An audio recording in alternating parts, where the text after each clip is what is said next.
Chapter 607. Today there is an official who travels 1,000 miles to come here. Glistening white rice, cook it for me to eat. Kindness far away in the water. Today there is an official who travels 1,000 miles to come here. Fine it into salt and add it for me to eat. Kindness far away in the mountain. I think. The mountain knows, the river knows. Add to my clothes and feed me medicine. I am willing to rule with you. After his son and daughter-in-law left, Zhang suppressed the worry in his heart and began to govern. There were only about 4,000 people in a province. It was a small number, but no matter how small it was, they were still common people. Since they had come, they had to let the common people live a good life, even if their purpose was not AI. There was nothing to do anyway. Opening the plan left by his son, Zhang read it from beginning to end. He had a rough idea of what to do. He ordered the servants in his family to start implementing the plan that very night. Old Man Pai and the other two also stayed in the manor. It was not that they did not want to go to the front to take a look, but the weather was really unbearable. With their old arms and legs, they could only join in the fun with the Zhang family with the presence of a doctor. If they really had to march, they would die of exhaustion on the road. The three old men could not find anything interesting to do. When they were about to go and see Xiaobao and Cuckoo, they found a very serious problem. The two children were gone. They had seen them before, and Xiaobao had even told them a story. How did they disappear in the blink of an eye? After some questioning, the three old men were dumbfounded. The two children were too bold. They actually ran to the back of the army to help. If something happened, wouldn't the Zhang family and Wang family go crazy? They immediately sent 50 guards to chase after them. Now that it was almost dark and Xiaobao and Cuckoo had not returned, the people chasing after them did not believe them. When they found out that 200 of Li Xun's men had followed them, they were not so worried. They thought that as long as they followed behind and did not cross the border, nothing would happen. That night, the Zhang family and the Wang family did not work overnight to build a house. Instead, they found thick branches and started a bonfire on the flat ground outside the city. They ate the oily roasted meat, drank the boiled rice wine, and sang and danced. The commoners who helped out were also invited to join in the fun. Zhang did not mention anything about wages at all. When the commoners came to work, they had no intention of asking for money. When they saw the other party inviting them to work, they happily ate, drank, sang, and danced together. The Zhang family and the Wang family had people in charge of entertainment. They knew many kinds of dances and were very adaptable. If there were locals who were willing to learn, they would teach them. If there were locals who danced by themselves, they would learn and dance with them. The atmosphere was very harmonious. Even Zhang had put down his pride and pulled Zhang Wang clan to dance around the bonfire.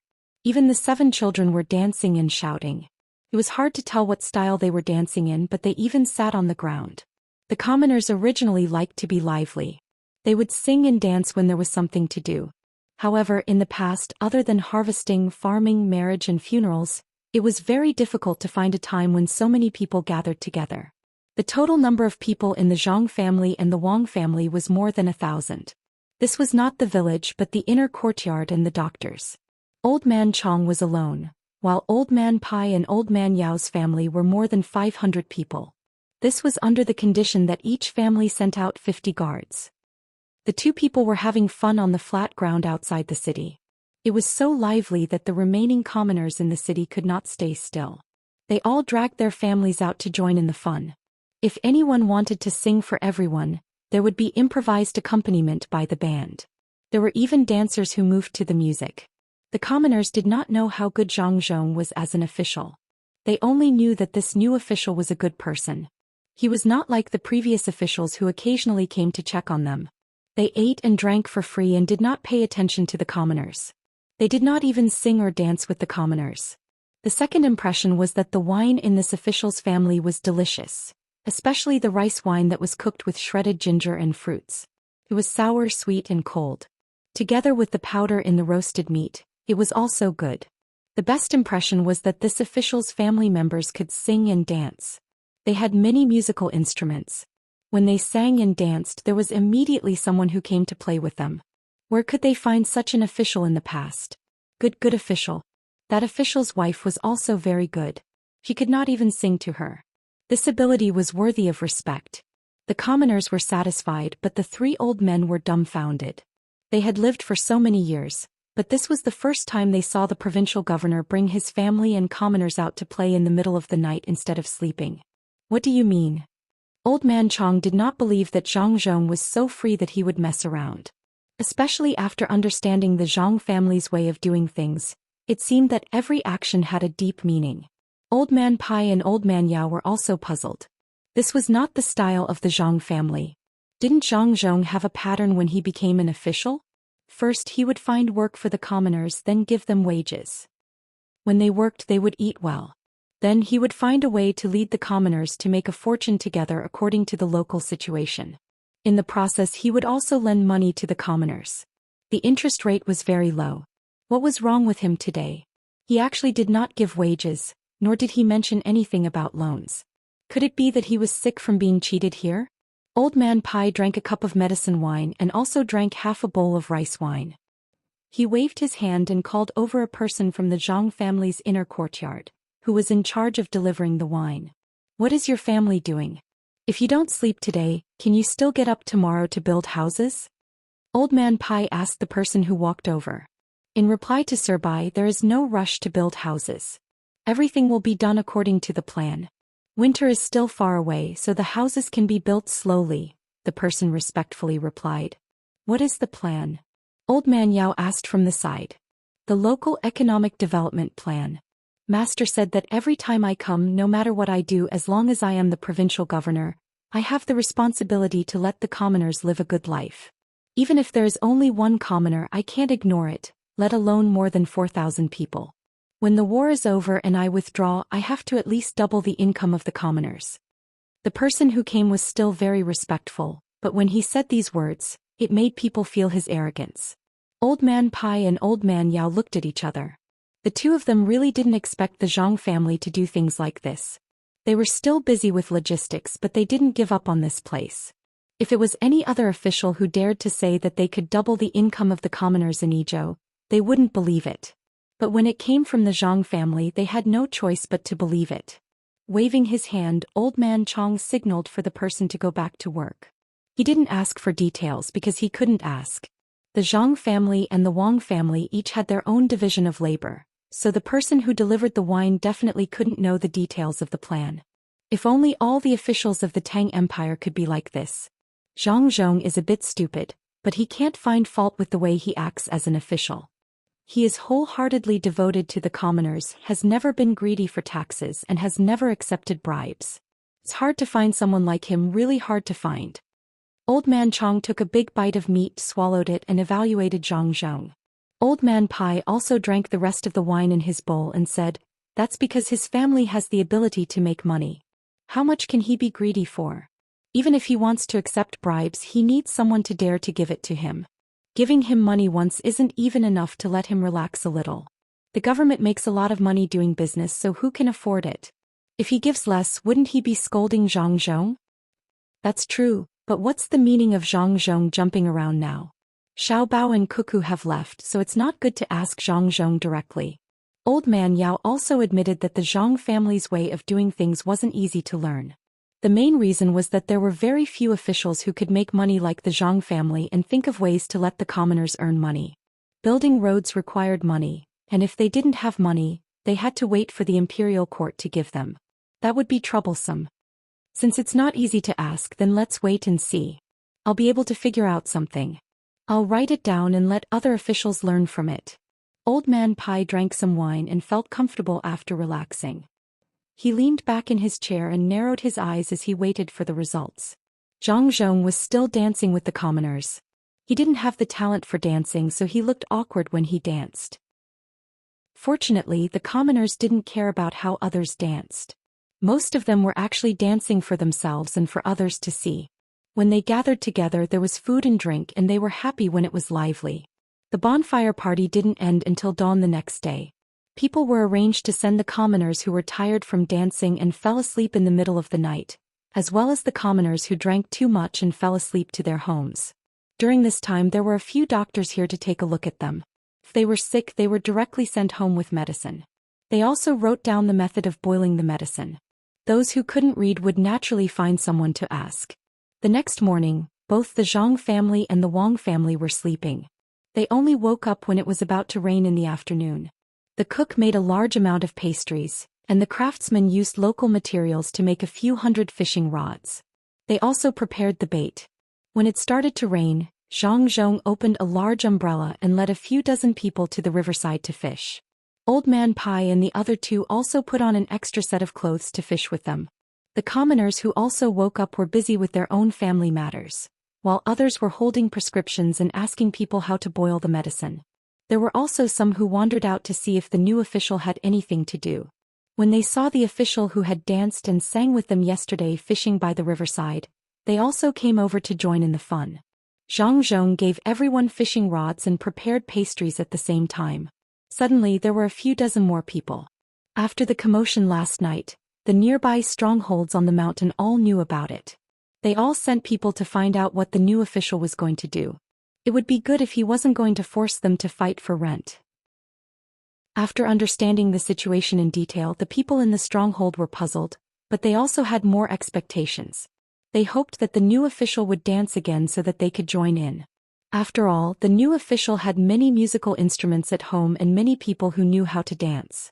When he was fishing, Zhang Zhong didn't care about how many fish there were. Every time he caught a fish, he would show off to the locals. Every time the locals caught a fish, he would go over and celebrate with them. He gave people the impression that he wasn't a provincial governor, but a very ordinary person. After the old man Pai caught a big fish and was flattered by Zhang Zhong, he said in confusion, "Is this still Zhang Zhong?" In the past, Zhang Zhong didn't do anything. He was polite and didn't panic. He didn't show any joy. He was so steady that it made people feel that he was like a towering mountain. Could this be a person changed by the environment? On the third day there was no rain at night, so the bonfire party continued. This time it was amazing. Not only did the people in the city come out, but many people in the stronghold also came out. The young chiefs of 2 strongholds also came out and joined in the fun. They drank and chatted. Zhang Zhong and the 2 chiefs had their arms around each other's shoulders and walked around. From time to time they would joke with each other. When it was dawn, he gave the people in the stronghold a lot of rice, salt and cloth. He talked with the 2 chiefs and agreed that tomorrow they would go to one of the strongholds to play. If they wanted to eat mountain delicacies, it wouldn't be interesting if they didn't have enough. The 2 chiefs also agreed and took away a lot of wine. They said that when they went back they would let everyone have a taste. They had to come and bring their families, including the children. Otherwise they would look down on them. The people in the stronghold were very satisfied. This official was too good. He was so good that he didn't seem like an official, but like the chief of a stronghold. The people were satisfied, but Old Man Yao and the other 2 were not. Zhang Zhong was such an official. Wasn't he smearing the face of the imperial court? They couldn't help but look for Zhang Zhong. Zhang Zhong received the 3 old men in the tent. The charcoal stove was burning and a teapot was sitting on top of it. A tea set was set up, and the West Lake Longjing tea was placed to the side. The melon seeds and dried fruits were also placed around it. When the 3 old men saw this, they knew that Zhang Zhong was going to treat them to kung fu tea. When they thought of Zhang Zhong's actions yesterday and this morning, it formed a strong contrast, making it difficult for them to get used to it. After watching Zhang Zhong heat the cups, pick up the tea leaves, wash the tea leaves and rinse the water, the 3 old men each took a sip and poured away the remaining tea. Only then did Old Man Pai, who had been waiting impatiently, open his mouth. Yongqing, Xiaobao and Cuckoo went so far away. It's better to let them come back as soon as possible. They can go out and watch the fun. They can't delay their studies. Old Man Pai didn't have the right to question them directly. He didn't have the right to question them, so he could only beat around the bush. When Zhang Xiaobao and Wang Wan said that it would delay their studies, even he didn't believe it himself. There was nothing left to teach. What needed to be memorized, the 2 people with high IQ had already memorized it all. They had the ability to understand adults and the memory of children.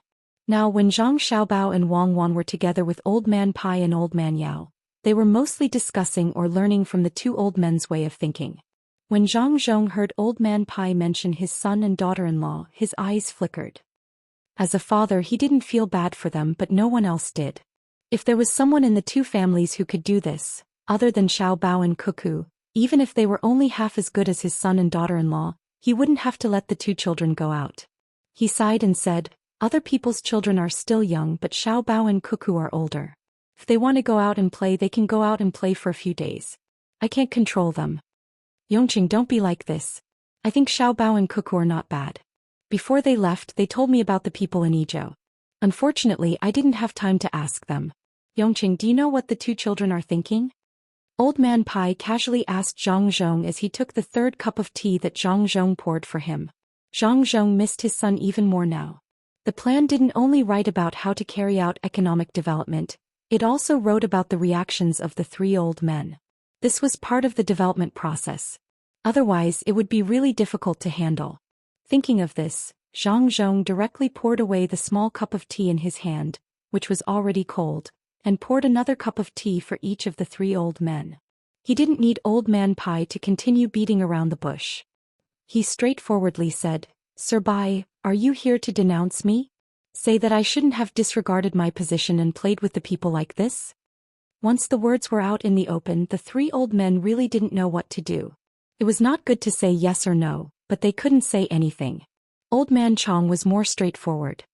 He replied, I have such thoughts not to condemn but to ask what the deep meaning is. The Zhang family's way of doing things has always been difficult to understand. Learn from them. Yes, learn from them. Hey, actually, I don't want to do that either. Wouldn't it be better to directly recruit workers and give them wages like the local people in Suzhou? The same trick can be used back and forth, but it definitely can't be used. Just like the godson I took in Luzhou. Do I lack a son? If you don't take in the mountain people, they won't believe you. The people here are the same. Each of the strongholds only listen to orders. Unless I am ruthless enough to send troops to suppress them, otherwise, they will be the same as before after I leave. If it really comes to a point where I have to use force to solve it, it can only mean that I have failed. If the officials are incompetent, the people won't cooperate. Zhang Zhong began to complain. What he said was not wrong at all. It was all the truth. If he didn't think about the link in his son's plan and didn't scheme against the three old men, it would be perfect. The three old men didn't know that before Zhang Xiaobao left, he had dug a hole for them to jump into. When they heard Zhang Zhong's words and looked at Zhang Zhong's helpless expression, they felt the same way. Wingzhou was not easy to govern. It took a lot of effort to collect the annual tribute. It was not easy to beg. If they didn't use some other means, they could not expect the local people to cooperate. Old Man Chong was not too particular. He drank the cold tea, smacked his lips and said, What do you have in mind? Old Man Pai and Old Man Yao listened attentively. They wanted to see what other means the Zhang family could come up with in the face of such a situation. This was different from before. When Lu Zhou was in charge, the mountain people cooperated. One reason was that Zhang Zhong did give them benefits and even took in a son. Another reason was that the local people were affected by the disaster. Now that Wingzhou was not affected by the disaster, they couldn't think of a way to make others suffer. Zhang Zhong didn't speak this time. He seemed to be thinking, but he didn't forget to pour tea for the three old men. When the tea leaves were brewed for the 7th time, he said, My solution is simple. Since I can't use my identity as an official to gain the people's trust, then I'll become brothers with them. I'll invite them to play now and go to their stronghold tomorrow. We'll give each other things. Don't let them think that they owe you and don't let them think that you owe them. After a period of time when you're familiar with each other, you can discuss with them how to get rich as brothers. That way they won't think that you're lying to them. To be honest, I've even prepared the rooster and yellow paper. I even asked someone to bring me a scalpel. I'm ready to drink blood and marry them. I always feel that the prestige of an official doesn't depend on how powerful you are. It depends on whether you can make the people in the place you govern treat you sincerely, and whether you can make them live a good life. Even if I'm demoted now and don't have any official position when I return to Sanshui County, will I still lack face? Will I lose face if I'm sent to Luzhou to be a scribe? Not to mention a little face, I'm even willing to give up my life. When Zhang Zhong said what his son and daughter-in-law said to him, he suddenly felt noble. The three old men were shocked. They did not expect Zhang Zhong to say such heroic words. At the same time, they had to admit that Zhang Zhong was right. This was especially true for Old Man Pai. He had seen with his own eyes the scene of thousands of people sending Zhang Zhong off when he left Huayuan County. He also knew how Lu Zhou came up with the 10,000 people watch. Not to mention that Zhang Zhong still had an official position, and the Zhang family and the Wang family still had business. Even if they had nothing, as long as they were still alive, as long as they were in a place like this, all they had to do was say hello and thousands of people would get along well. So if I don't do this, it's still wrong? Old Man Pai suddenly had such a thought in his mind. Zhang Zhong continued to pour the tea. This was the 9th time and the color of the tea was still as strong. Old Man Yao was the first to react. He looked at the tea in the cup and asked, "What's wrong with your tea? Why is the West Lake Longjing tea so bland that I can't drink it anymore after 8 steepings? How can your tea still be brewed?" "It's not that the tea given to Master Yao is not good. It's just that we've recently adopted a new tea frying technique. Moreover, the tea we picked is really good. That's why I can make 2 more steepings. The tea will be bland if I make 2 more steepings, it's just 2 more steepings." "Please," Zhang Zhong said modestly, but he was very proud in his heart. Of course, his son and daughter-in-law had to keep the good stuff for their own family. It was good enough that they drank it. The tea they sent to the palace only had 7 steepings. They did not dare to send good tea. Otherwise, how would they explain if the tea was not good enough in a bad year? Old Man Chong did not care about the number of steepings when he drank tea. He felt that the thick and large steeped jasmine tea was better than the current Longjing tea. He had nothing to do with 100 steepings. However, Old Man Pai and Old Man Yao understood that even if there were 2 more steepings, the price would increase by several times. This method of drinking tea was no longer to eliminate indigestion. If one really wanted to aid digestion, it was better to drink black tea. There was no need to drink green tea. Drinking tea was a kind of status. If it was better, one would be better than others. Old Man Pai looked at the small clumps of West Lake Longjing tea in the tea box beside him. He finally could not help but say, "The new technique is good. Let's try it later." Zhang Zhong took out the 3 boxes that he had prepared earlier. There was this part in the proposal and even the person who proposed it was indicated. Sure enough, it was not bad. What his son left behind was not a proposal but a life-saving silk pouch. It was a foresight. Even if Sir Bai did not say it, I would have someone send the new tea over later. Let's see how the new technique is. Sir Bai, do you like outdoor sports? As Zhang Zhong spoke, he pushed the 3 boxes in front of the 3 old men. Old Man Chong was the most straightforward. He held the box in his arms and was ready to send it to his master, Zhang Jioling. He asked, "What kind of outdoor sports are outdoor sports?" "It's sports outside the house such as horseback riding, archery and alpine skiing. This alpine skiing is suitable for this place. There is snow on the mountain now. When winter comes, it will be even more amazing. Use the skis to quickly slide down from the top. Feel the cold, the blood in your heart and the heroism of flying." Zhang Zhong awkwardly used the advertising slogan written by his son. After seeing the 3 old men nodding to show that they understood, Zhang Zhong continued, "Even if this place is done according to the method of tourism, ordinary people are not willing to come here. There must be a special feature, which is alpine skiing. It is not convenient to transport things out, so it is better to lead people in. Experience alpine skiing, find a relatively fast-flowing river, and experience the singing and dancing of the local people. Then write a few fairy tale-like stories and print them into books. Build a fairy tale-like world here. The local people will be able to earn money, and at the same time, it will promote communication with outsiders. I hope that Sir Bai, Sir Yao and Uncle Zhang can help with this matter. In the name of the 3 of you, invite officials or rich people from Jianan to come here and write poems. The first time is free and there will be gifts." Zhang Zhong was not afraid that the 3 of them would not agree. He had made it clear just now. If anyone did not agree now, they would be disregarding the livelihood of the people. As expected, Old Man Pai and the other 2 nodded happily. They were also willing to do something. However, Old Man Pai felt that something was wrong, especially with the tea leaves. Why did they prepare it so well? It seemed like they had been tricked. Chapter 608. Thousands of miles of rivers and mountains, thousands of miles of distance, vast mountains and rivers at the border. Winding paths light into lines, dark mountains and dark bridges. Without seeing the galaxy, the wind is not warm, how can the moon and leaves wither? Before leaving the border, the boats of the Jinchuan branch await. In the dark night there were no stars and no moon. After the rain stopped, the cloudy day seemed colder than before. Guitu led the team to light torches and walk down the path that could easily slide into the deep stream at any time. Knowing that he had been delayed, he wanted to grow wings and fly across this distance. The only thing that satisfied him these days was the logistics camp. They always waited in front of him to arrange everything. If he wanted to rest at night, there was a special place. When it was time to eat, there was also hot food. If he didn't know that he had a mission, he would think that he was traveling in the Yawang mountain of Yaozhou. It gave him the feeling that this was not marching. It was too comfortable. Even before walking this path, there were people who prepared ropes and connected them one by one to prevent them from falling into the stream. But the speed of the march was still slow.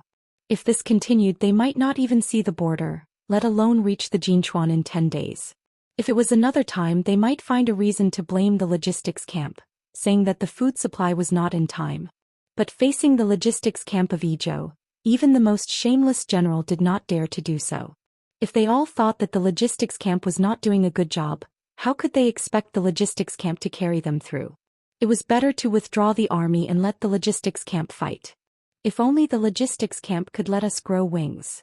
Thinking of the magical logistics camp, Guitu could not help muttering to himself. Zhang Xiaobao and Wang Wan were still leading the troops and following behind the soldiers in front of them for half a day. Their progress was very relaxed and the troops had expanded a little. The guards that Old Man Bai and Old Man Yao had sent to look for them were persuaded to stay behind. They were prepared to complete a logistics mission together. It is estimated that Guitu's team will reach a suitable place to board the ship in another 2 hours. This is the last journey in the border to see them off. I hope they can complete the mission successfully and try to let as many people come back alive. The people who transported food and cooked along the way can be paid to go home. Zhang Xiaobao looked through his binoculars at the long line of torches on the winding road ahead and gave his blessing. Wang Wan also knew that people had to die in war, whether it was actively or passively. There was no such thing as zero casualties. Many of the soldiers in the front line had not yet married and had children. Who knew how many of them would come back alive and how many of them would be buried in a foreign land? After changing into a pair of short spiked shoes, she held a stick in her hand to prevent herself from accidentally falling down. She looked at the dark night sky and said, "The grain should have already been transported to the border. The follow-up grain is also being gathered. By the time we arrive, they should have entered Tubo's territory. It will be difficult to transport the subsequent grain. We can only wait for Guitu to send a message back to know where to send the grain." What was this? He didn't reveal the battle plan in advance and had to wait until after the border. Even now, I still don't know what his intentions are. I think it's not that he doesn't want to tell us in advance, but that he himself doesn't know how to fight this battle. Perhaps there will be changes at any time. If he tells us his plan now, what if it doesn't work when the time comes? That would be a scam. Let's follow him. This is why logistics is difficult. Zhang Xiaobao took a bite of the compressed biscuit and chewed it in his mouth, speaking in a muffled voice. After 2 hours, the vanguard of the army led by Guitu saw a path that led downwards diagonally. If they didn't take this downwards path and walked directly, they would have to continue on the small path. However, there was a sign erected at this place. Looking at it with the light of the torch, there was an arrow on it, and below it was a row of small words. "Go down, you can take a boat. Once you pass the border." The news quickly reached Guitu's day. He led the army forward and looked at the sign before looking at the downwards path. Just as he was hesitating, the river below lit up. Under the illumination of the light, countless boats stopped on the river and moved up and down with the waves. This scene gave Guitu a fright. Fortunately, they didn't pass the border. Otherwise, he would really think that Tubo wanted to launch a sneak attack on him. Of course, this was just a sudden thought. He didn't think that anyone in Tubo would be stupid enough to launch a sneak attack from below. If they wanted to launch a sneak attack, they would lay in ambush on the mountain and throw down a rock. "General, look at that flag. It belongs to the logistics camp. Should we take a boat?" The army asked softly. He admired the logistics camp even more. They even prepared a transport boat. Along the way, they received a lot of care from the logistics camp. It seemed that Zhang Zhong lived up to his reputation. Did Guitu have a choice? If they didn't take a boat and continued on the mountain path, it would really delay them. Now, it seemed that if they took a boat and followed the river, they could even shorten the time by 1 or 2 days to reach Tubo's Jinchuan. He didn't hesitate and ordered, "All soldiers, pay attention to your feet. Get on the boat." Following the order, the vanguard began to walk down. As they walked, they realized that there was no danger. There was actually a railing on the side of the road. Even if they accidentally slipped, they would hit the railing first. There was also a place for a torch on the railing. If they stuck it up, they wouldn't have to worry about suddenly falling. Guotu looked at the railing carefully and said, "It's newly built." It seems that Zhang Zhong didn't have enough time to prepare it. Otherwise, he might have built railings on both sides of the road. I just don't know if they can still deliver the provisions in time after we pass the border. General, they don't even know how we are going to move. How would they know where to send the provisions? Moreover, the imperial court only asked them to gather the provisions. Once we pass the border, our army will receive the provisions. Do we still need them to continue sending the provisions? Lu Jun didn't think that Zhang Zhong would do anything more. What he did now was already good. As long as they didn't lack provisions when they passed the border, then Zhang Zhong's mission would be considered complete. Of course, this would depend on how the imperial court arranged it. If Zhang Zhong continued to take the opportunity to provide support, then the logistics camp would have to wait at the border. At the very least, they would have to transport more provisions to the border cities so that they could provide enough provisions when the army in front needed them. Guotu also knew that he was thinking too much. How could the logistics camp follow to the front? Even if they did, they wouldn't go too far. Zhang Zhong was a civil official and didn't have an army. The consequences of going deep into Tubo were obvious. It was just that the logistics camp did too well, making people reluctant to leave. Unfortunately, once they passed the border, it wasn't the logistics camp's world anymore. He raised his hand and rubbed his face that was a little uncomfortable from the cold night air. He also followed the group and walked down. Every time they walked to a place that they thought was dangerous, they would realize that not only were the railings beside them higher, there were even steps under their feet. Just like that, 15,000 people were separated into hundreds of boats and went down the river. By the time Zhang Xiaobao and Wang Wan arrived, the fleet in front of them was already nowhere to be seen. Now, we don't have to continue making arrangements for the matters in front. There's no way to arrange them anyway. It's good now that we don't have to worry anymore. I haven't seen what the border here looks like, so I'll go over and take a look. Wang Wan stood at the temporarily built pier by the river and waited for the boats prepared for them to arrive. Zhang Xiaobao's mind wasn't on the battlefield at this time. He was thinking about how to recoup his losses. This time, we paid 120,000 strings of cash in advance. Li Longji is a black-hearted guy, so it's impossible to expect him to pay us back. I'm wondering if we can ask him to give us a piece of grassland and raise some good horses there. When the time comes, we can ship them to various places and find rich people to participate in horse gambling. It's a very interesting activity. That's a good idea. Even if it's further away and the conditions are more difficult, it's good to have a piece of land in Fengzhou, which is also Inner Mongolia. There are grasslands and deserts there, and we can raise more cattle there. If the climate isn't good, we can plant some cash crops like jujube trees or grapes. Those things will be more expensive if we ship them back. Wang Wan couldn't do anything about this.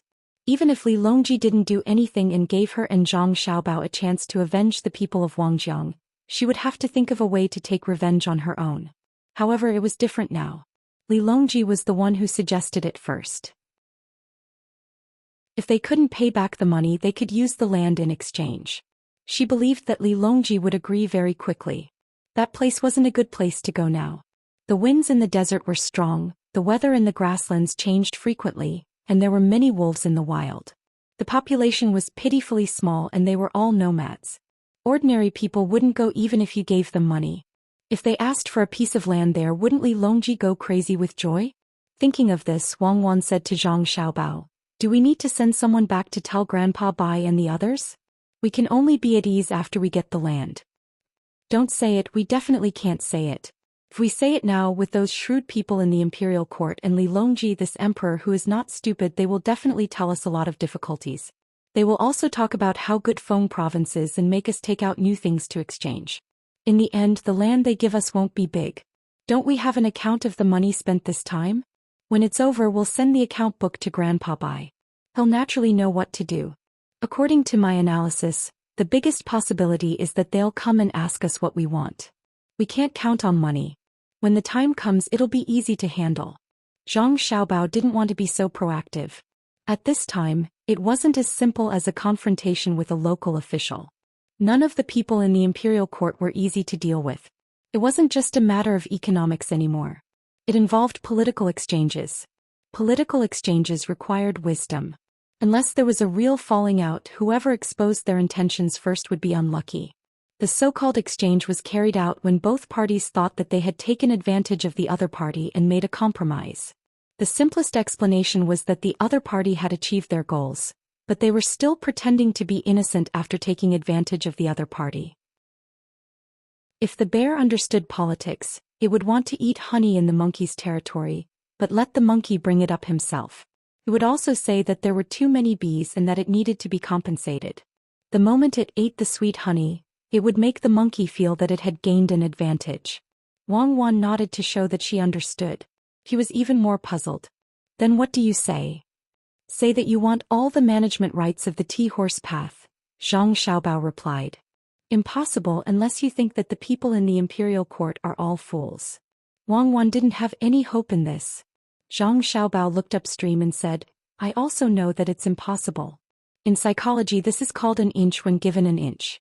Sometimes it's better to use this method. In layman's terms, it can be said that we're asking for sky-high prices and waiting for them to sit on the ground and pay us back. As long as they refuse, we'll ask for a good place. The area has to be large. If it's not a good place, then the area has to be larger. If it's a place that's too difficult, then it's also fine. However, we need to waive 10 years of taxes and rent. Where do you think that guy Li Longji will arrange for the place? He'll arrange for it to be in Inner Mongolia or the northeast. Lingnan definitely won't let us go. Then how can you guarantee that you'll get the grassland? Wang Wan immediately understood. Even if it was her, she would also arrange for it.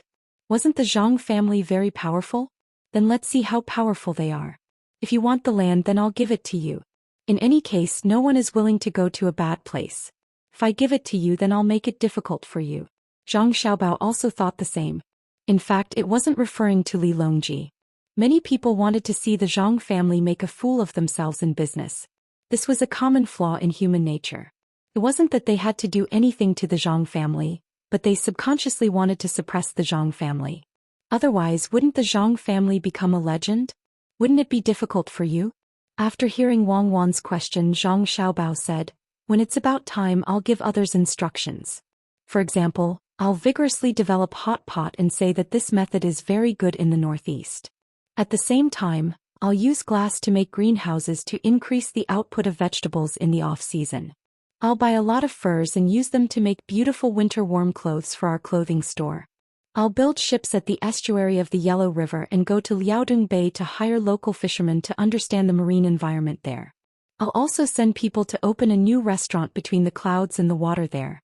What do you think I'm going to do? What else can you do? Of course, you're going to wait until there's land there to develop. You're too evil, Xiaobao. I know you're doing this on purpose. You're letting people watch, but you don't want the land there. The only place left is Inner Mongolia. Are you trying to deceive us? Wang Wan knew Zhang Xiaobao's character. Since he wanted to get a piece of land in Inner Mongolia, he would definitely fill in the details and lead others step by step to get the land there. Although there were times when he failed, it also depended on whether Zhang Xiaobao was persistent. If he insisted, he would find a way to achieve his goal. Zhang Xiaobao had been thinking about this matter along the way. In an era of power, unless one was prepared to be the emperor and overthrow the original regime, it was impossible to face it head-on. However, it was not so easy to be the emperor, especially for someone like himself. After becoming the emperor, he would definitely do his best to do everything well. That would be exhausting. More importantly, it was very difficult to overthrow the current regime. Even if one spent more than a decade to prepare, they would first have to go to a remote place to be the regional historian. Otherwise, they would not be able to get soldiers and would have to learn from Enlushan. After that, they would have to launch a coup, and the consequences would be even more severe than the Enlushan rebellion. They would weaken the Great Tang's strength and give the surrounding countries a chance to see whether they would settle their internal affairs first or the other countries would make a move first. Even if they won in the end, they would be old. They might be in their 40s or 50s and they would not be able to enjoy anything. In terms of enjoyment, it would be the excitement of war. However, there was no regional historian now. It was better to play games and enjoy life. Sometimes, it was more comfortable to influence an era in the dark than to stand on the stage personally. What are you thinking about? Get on the boat. The boat is here. Wang Wan waited until the boat arrived. Zhang Xiaobao still had a contemplative look on his face. She nudged him and stepped forward. Nothing much. I'll immediately send a letter back. Some things have to be planned in advance. Write a letter to Grandpa Bai and ask him to help find people who are not afraid of the cold while skiing in the mountains. At the same time, help train the guards who will be joining my family to resist the cold. At the same time, get the people in charge of business in my family to purchase aged black tea. Get the cloth merchants in the capital to send silk here. Get Grandpa Yao to take the lead and get in touch with the local officials close to the tea horse path. Hire a team that frequently walks the tea horse path at a high price. I'll add more when I think of something in the future. Zhang Xiaobao came back to his senses and immediately got on the boat to write the letter. Chapter 609. The water flowed and it was never too late to be happy. They cooked cows and sheep, drank wine and exchanged cups. Zhang Zhong really brought his family to the village. The three old men also wanted to see how life there was, so they followed along.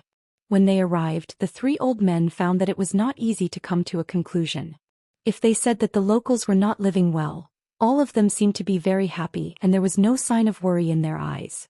If they said that they were living well, all of their clothes were made of linen, and even the chief was the same. His face was obviously pale and the little boy did not wear clothes, running around the mountain with his thighs exposed. This is the relationship between spiritual civilization and material civilization that Xiao Bao and Cuckoo often talk about. It would be good if we could let them obtain more material income without destroying their unity and upward spirit. Old Man Pai was now like a theorist who specialized in this field, and said to Old Man Yao and Old Man Chong beside him. Old Man Yao was also used to this kind of talk. Anyone could say it, and it was the kind that kept saying it. However, the most difficult thing was how to increase the income of the local people. The outspoken Old Man Chong asked for Old Man Yao's opinion. Yongqing, what do you think we should do to increase the income of the local people? When Zhang Zhong heard Old Man Chong ask him, he was just about to say his idea, but after thinking for a while he asked, I wonder if Uncle Zhang has a good idea? As he spoke, Zhang Zhong glanced at Old Man Pai and Old Man Yao, which meant that they had thought of a way. Old Man Zhang shook his head at the same time. If they had a way, they would have said it long ago. The food produced in this place was enough for them to eat. Now that they were close to the prefectural city, it was more convenient to go outside. There was also the village that was far away. Only the wild animals on the mountain could be sold for some money. There were many fruits, but no one wanted them. Using the method in Suzhou to raise them? What could be raised on the mountain? This place seemed to be a place where people could ski so that the commoners could earn a little money. However, not every mountain could ski. Seeing that the three old men couldn't answer, Zhang Zhong stopped talking about this topic. He pointed to the trees on the mountain and said, there are many trees here. Even if it is cold in winter, there is no lack of coal. Yes, cut them all down and make terraced fields. Old Man Chong thought Zhang Zhong was reminding them of the idea of harvesting the trees, so he immediately followed suit. Uncle Zhang, there are already enough mudslides here. Let's stop tormenting people. What I mean is to choose a mountain that won't affect the roads and people. We can cut down and plant on it. The skiers need to keep warm when they come here so we can earn some money. This won't solve the fundamental problem. When Zhang Zhong heard Old Man Chang's words, he was shocked. If they really did that, the commoners here would be finished. Although they didn't deliberately protect the environment, they couldn't deliberately destroy it. They could make use of it, but they couldn't risk their lives and not care about the survival of the future generations and destroy all the resources. Now Old Man Chong understood that they were talking about the matter of skiing, not the way to make the commoners really rich. The four of them talked and watched. The Jiang Wang clan brought the 7 little ones and chatted with the 3 wives of the local clan leader with the help of the translator. Zhang Zhong wasn't afraid that his wife would say something wrong. Even if he said something wrong, his wife wouldn't do it. Even if the Jiang Wang clan didn't wear the title of nobility, she still looked dignified and amiable, which made the 3 wives of the clan leader feel very comfortable. Especially the 7 little ones' cute appearance, they immediately conquered everyone. Even the clan leader who accompanied them wanted to snatch one back and raise it himself. It would be even better if he could snatch 2. The few of them talked and laughed as they entered the hall in the stronghold. This was the center of the entire stronghold. It was made of stone, and the walls outside the stronghold were built with a mixture of stone and wood. The clan leader, Chong Hu, was very enthusiastic. He didn't care if it was time for dinner. As soon as they arrived, he began to prepare. The cows used for farming were killed, the sheep were killed, and all kinds of animals hunted in the mountains were killed. There was no need for other methods. In fact, they didn't have many cooking methods. They just took out the meat and roasted it. It was lively and convenient at the same time. Old Man Pai and the other two saw that the cows were killed and felt distressed. They glanced at Zhang Zhong. Zhang Zhong seemed to be indifferent. It was as if the cows were no different from pigs.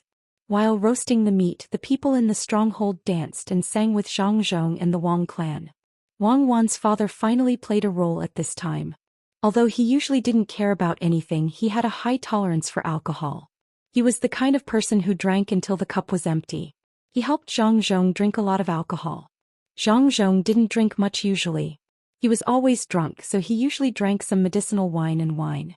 Even if he was socializing with others, Zhang Xiaobao and Wang Wan didn't allow him to drink too much. The medicine and soup for hangovers were all prepared. Before coming this time, Zhang Zhong and the Wang clan had prepared. They specifically drank the diuretic medicine prescribed by the doctor. At the same time, they also made a medicine that simulated the absorption of alcohol into the blood. This allowed the alcohol to be excreted through the urine as much as possible.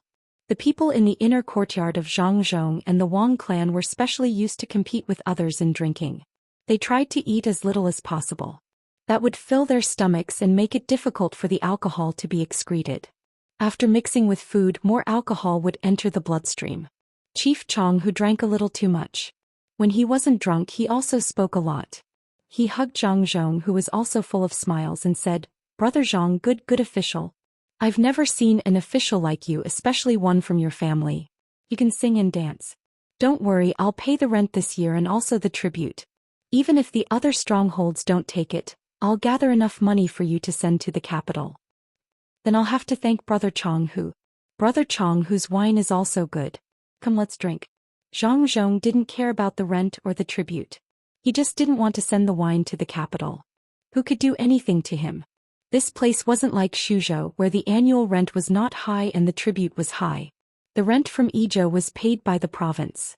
If he refused to pay the tribute, who would dare to impeach him? The rent was not even enough to cover the salaries of the two families. Wang Wan's father, who had a mission, also came over. He threw away the cup in his hand and said under the puzzled gazes of others, "It's not enough. Change bowls and drink." Chong Hu also knew who this was. He was a rank 3 official. Seeing that the official was so bold, he also changed bowls.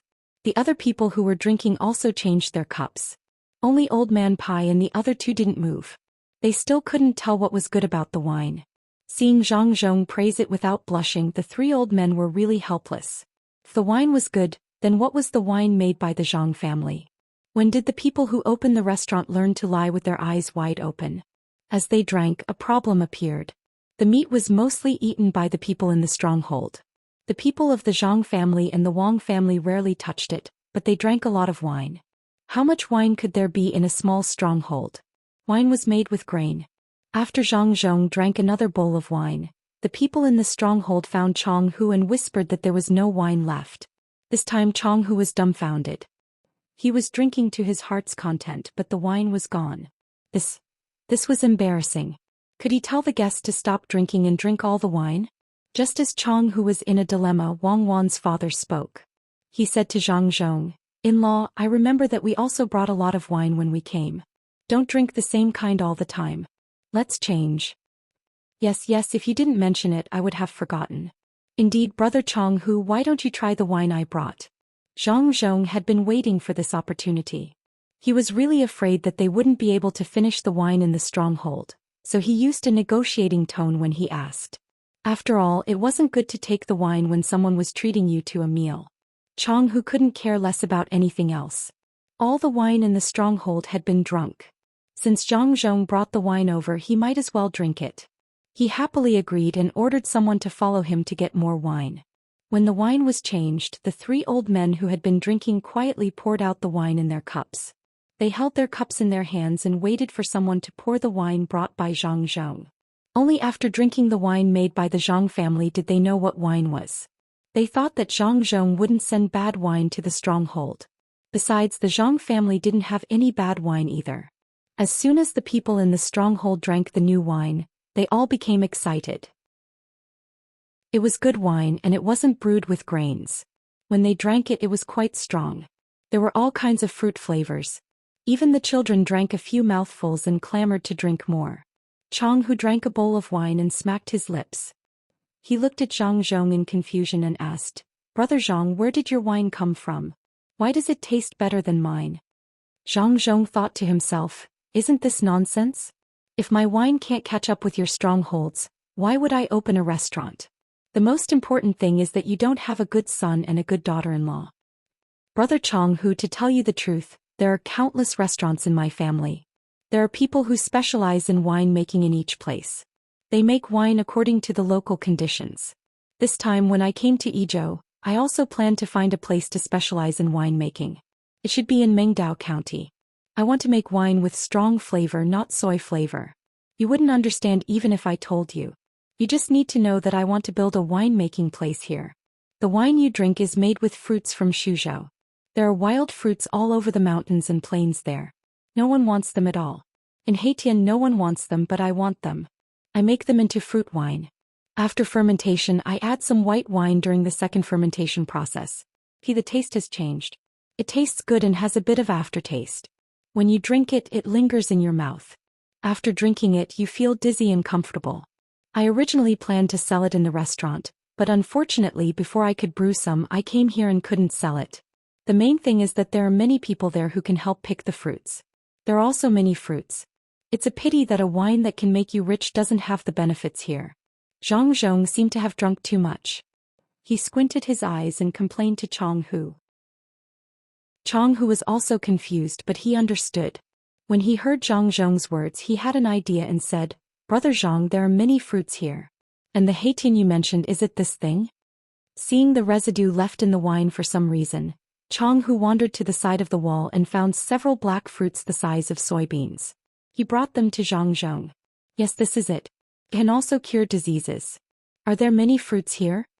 Zhang Zhong took one, threw it into his mouth and swallowed it. "Many, the whole mountain is full of them. No one eats them and people don't want them when you ship them to the outside. There is no need to be afraid of few people. Everyone, adults and children, will do it. Since you have nothing to do, you can take out and sell the good wine and let others taste the wine here." Chang Hu was simple and didn't know what Zhang Zhong was thinking. He felt that he had a good relationship with Zhang Zhong, so he wanted to help. Old Man Yao and the other two listened at the side. At this time they finally knew what Zhang Zhong wanted to do. Instead of ordering others to do something, it was better to let others find it themselves. This move was really silent. No wonder he insisted on holding a banquet and a ball at the foot of the mountain. It turned out that he wanted to drink the wine of others and take out his wine to seduce others. Good ability, they couldn't help but be impressed. If all the local officials can be like this, why worry that the people of Tang can't live a good life? Yongqing is usually listless and afraid of his wife, but now he is quite pleasing to the eye. Old Man Chong whispered to Old Man Pai and Old Man Yao. He felt that the wine in his mouth tasted better than before. Good wine. Many of the wild fruits here in the mountain have turned into wine, which is valuable. The first method is to build a ski resort. The second method is to make wine. Let's see what other methods there are. Old Man Yao was also in a good mood. Being able to see the local people living a good life was sweeter than eating honey. Old Man Pai was also very emotional. Seeking merit, not publicity. The Zhang family's way of doing things is still so unpredictable. Perhaps in the future the people here will understand Zhang Zhong's good intentions. Zhang Zhong had already started to discuss cooperation with Chang Hu. Zhang Zhong began to propose to help the stronghold make wine and sell it for free. Chang Hu didn't agree. He wanted to help Zhang Zhong pick fruits for free. As for selling them or not, it didn't matter. Neither of them gave in. In the end, Wang Wan's father came up with an idea so that neither side would lose out. This year they would let people pick fruits and the Zhang family would buy them to make wine. They would make wine in the city and let the people in the stronghold learn. Next year Zhang Zhong would no longer buy fruits. He would buy wine, do the second fermentation himself and sell it in the restaurant. This way no one would lose out and no one would take advantage of the other. Zhang Zhong, who was in a daze, and Chang Hu, who was in a daze, agreed happily. The matter was settled in this way. After that, it was time to drink and celebrate. Zhang Zhong also sent a lot of spices to the stronghold to test on the barbecued meat. The taste was really good. The Zhang family will lose out this time. The wine will be sold immediately after the fruits are put away. The Zhang family needs to put in money first to give the locals a chance to make money in advance. The first fermentation will take at least 3 months to make wine, and the second fermentation will also take about 5 months to make wine. When did the Zhang family pick fruits and make wine in Shuzhou with the locals? There don't seem to be many wild fruits there and there's not enough time. As Old Man Pai spoke, he suddenly thought of this very important question. Old Man Chong explained, "Those are Lu Zhou's fruits. They've been there for 2 years. Of course the taste is good. It's impossible to achieve this taste in 8 months. If the taste is not good enough, Chong Hu will think it's not easy to sell. How can he agree? I think it will take at least 2 years for the Zhang family to turn the fruits in Yizhou into wine before they can make money." What's this called? Yes, holding the goods. The Zhang family usually likes to use the quasi-cash flow method when doing business. That is, they try to transfer as much money as possible. When doing business, they always put in a small part of their money and let the local merchants cooperate. If it weren't for the sake of the local people, they wouldn't be willing to put money here. That's right. I heard Xiao Bao and Cuckoo occasionally mention that there's a method called cash flow to make money. Something like borrowing, splitting, and mortgaging should be more profitable. However, Cuckoo doesn't seem to agree and Xiao Bao also said so. I really don't know what kind of method it is. Why don't they use it? Old Man Pai also knew some things. He didn't know that this kind of business model would cause financial turmoil, especially when Zhang Xiaobao was operating it. In this era, if Zhang Xiaobao wanted to, he could mess up the entire financial system of Tang. The financial system was already unstable, especially when it came to currency exchange. Chong Hu didn't know what this brother of his planned, and he didn't know the specific situation of the Zhang family. He didn't even know where Shuzhou was. He only knew that this official was good and Zhang Zhong's little guys were fun to play with. It was a pity that he couldn't snatch them. Looking at the 7 little guys and then looking at his own children, the difference was like heaven and earth. Even if they changed into the same beautiful clothes, it still wouldn't work. Brother Zhang, how did you raise your children? I wish I could take a pair of them and put them at home. They sit there like little adults. When other people go over to talk to them, they always welcome them with a smile. My family's children are far worse. They are not big, but their tempers are not small. Chong Hu pulled Zhang Zhong and asked with jealousy. Zhang Zhong thought to himself, of course. Look at who's teaching them. You haven't seen Xiao Bao and Cuckoo. Otherwise, wouldn't you be jealous to death? How can the methods of immortals be compared to mortals? Sigh. He didn't know if his son and daughter-in-law had suffered along the way. When this matter was over, he would really have to become an official in Luoyang or Beijing. He didn't want his 2 children to run around and suffer along with him. Sighing softly, Zhang Zhong put on a smile and said, Brother Chong Hu, this isn't easy. Send your children to my place and see if they can play with Xiao Bei and the others. It'll be fine if they stay with me for a while. It's not easy to control my 2 children. If I'm not careful, they'll run away. They won't listen to me no matter how I beat them. If I leave them with you, won't they cause trouble for you? Chong Hu was really tempted. Not to mention whether he could learn to be as sensible as the other children. Even the food and drink at the foot of the mountain was better than on the mountain. However, he heard that when Zhang Zhong came, the 7 children had their own big houses, the kind with wheels below, and there were specialized doctors to take care of them. If he really sent them down, they wouldn't have to worry about getting sick. They could eat well and play well. They could even learn how to read and write with other children. Look at other children. They could actually use a branch to write their names on the ground. If they learned it, when they met people from other strongholds in the future, they could squat there and write their names. That would be so embarrassing. Now he could only be envious of other children.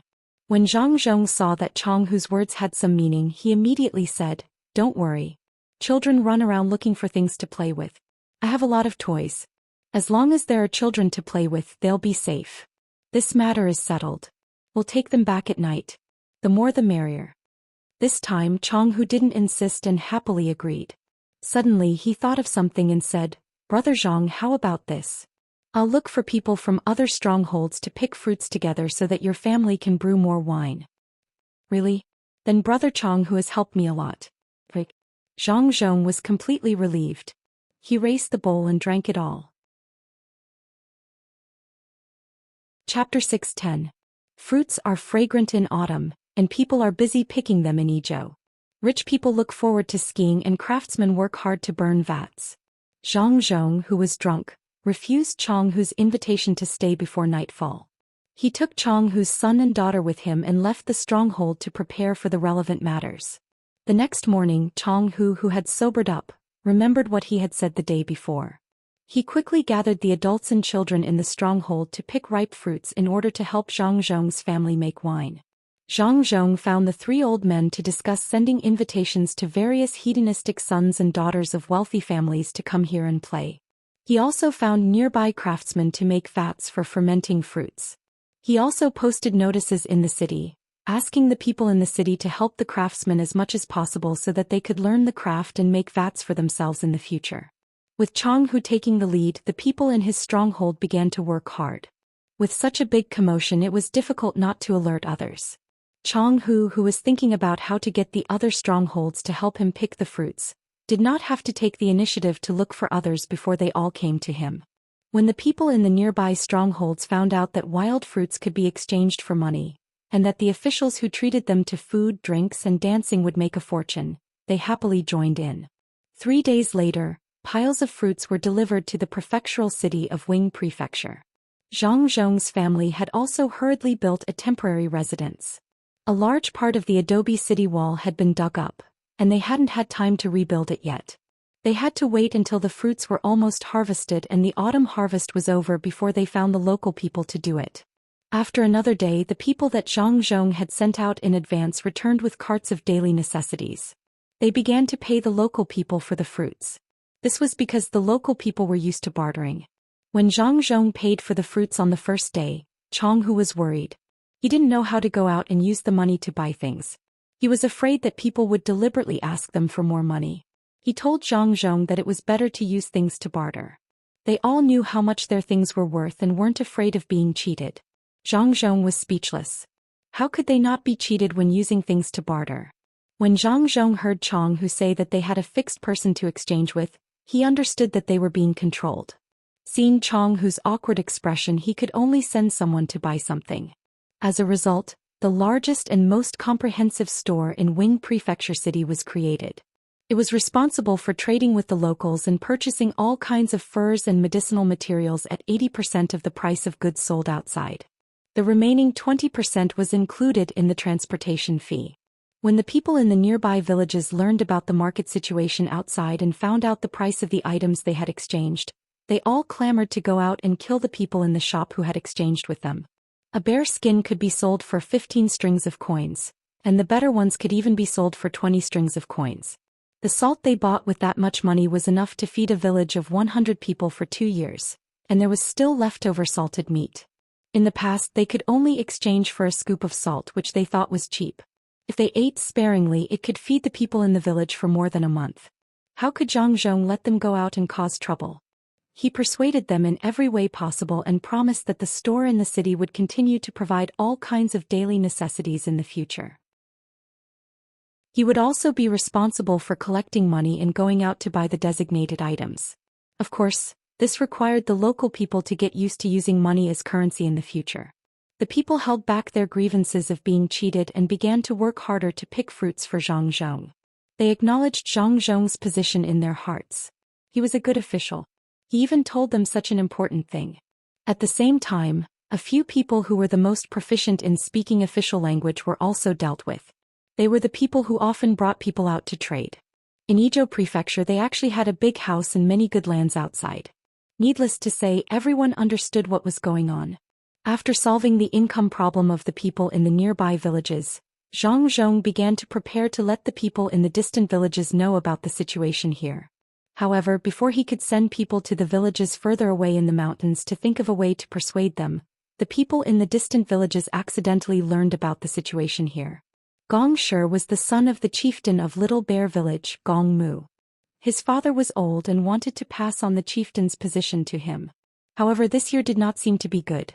The continuous rain made the crops in the fields not even half as good as last year. In addition, there was an accidental fire in the village which burned a lot of linen and the furs they were going to trade for. They did not know how to survive this year's winter. He had to think of a way for the people in the village. He had to take the people in the village outside to see if he could find some work that they could do with their strength. When winter came, they could trade for some food and linen before coming back.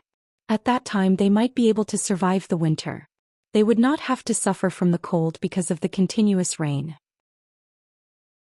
With this thought in mind, Gong Shi turned around and looked at the strongest person in the 20 villages walking behind him. He looked at the sky and saw that it was almost dark.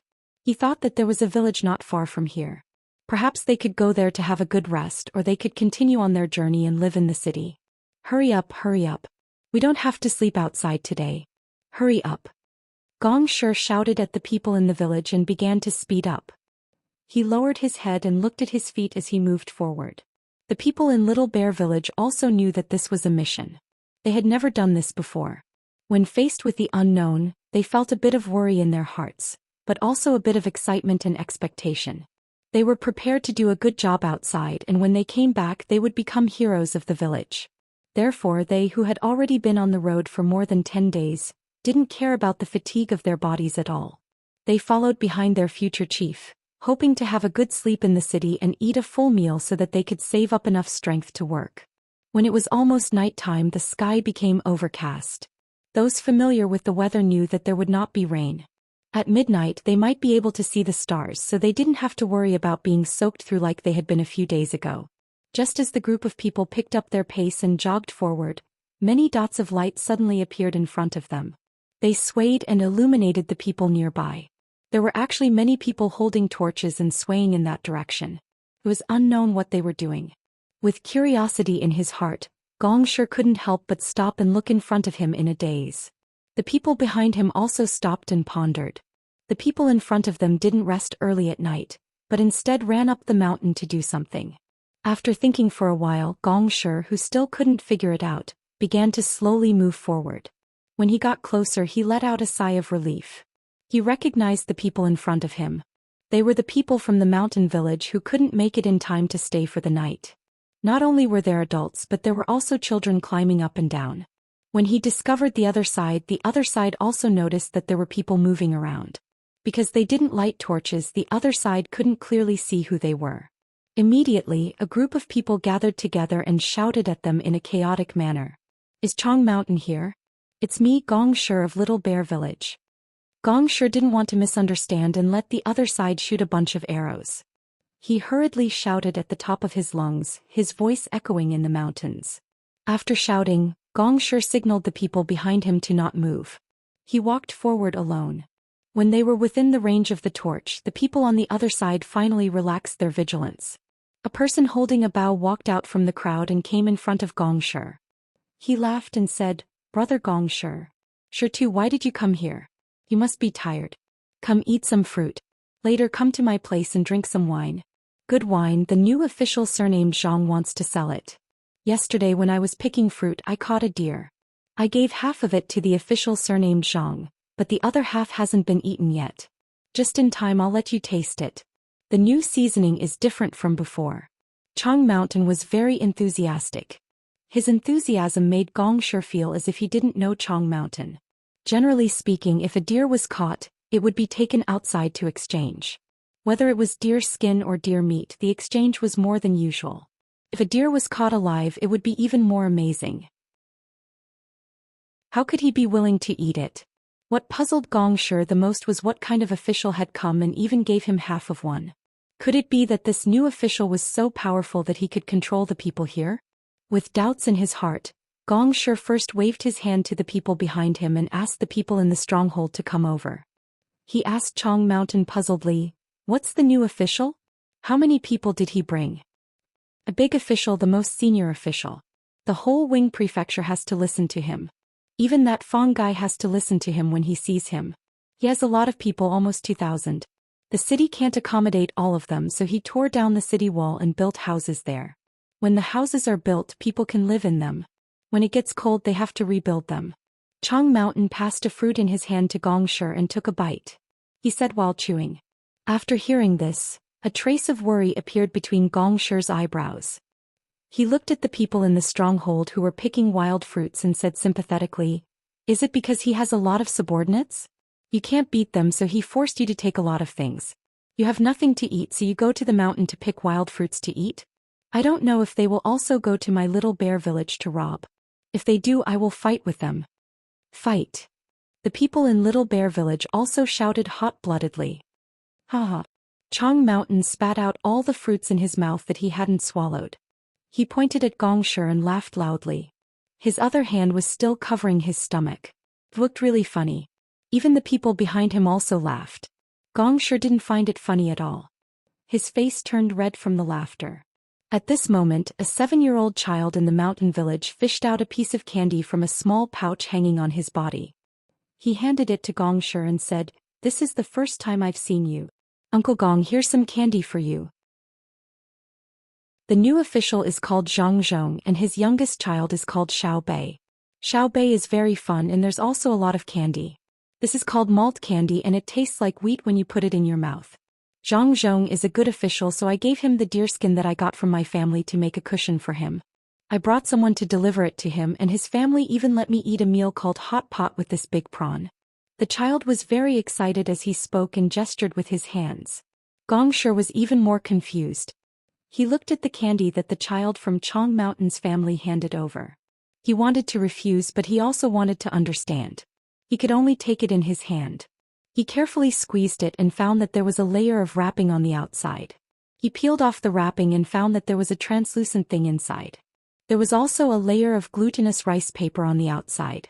He knew that this thin layer of paper could be eaten, but it was only wrapped on the outside of something delicious.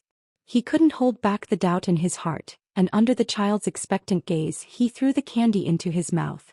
A sweet, honey-like taste instantly filled his mouth. "Uncle Gong, is it delicious? I still have a few pieces."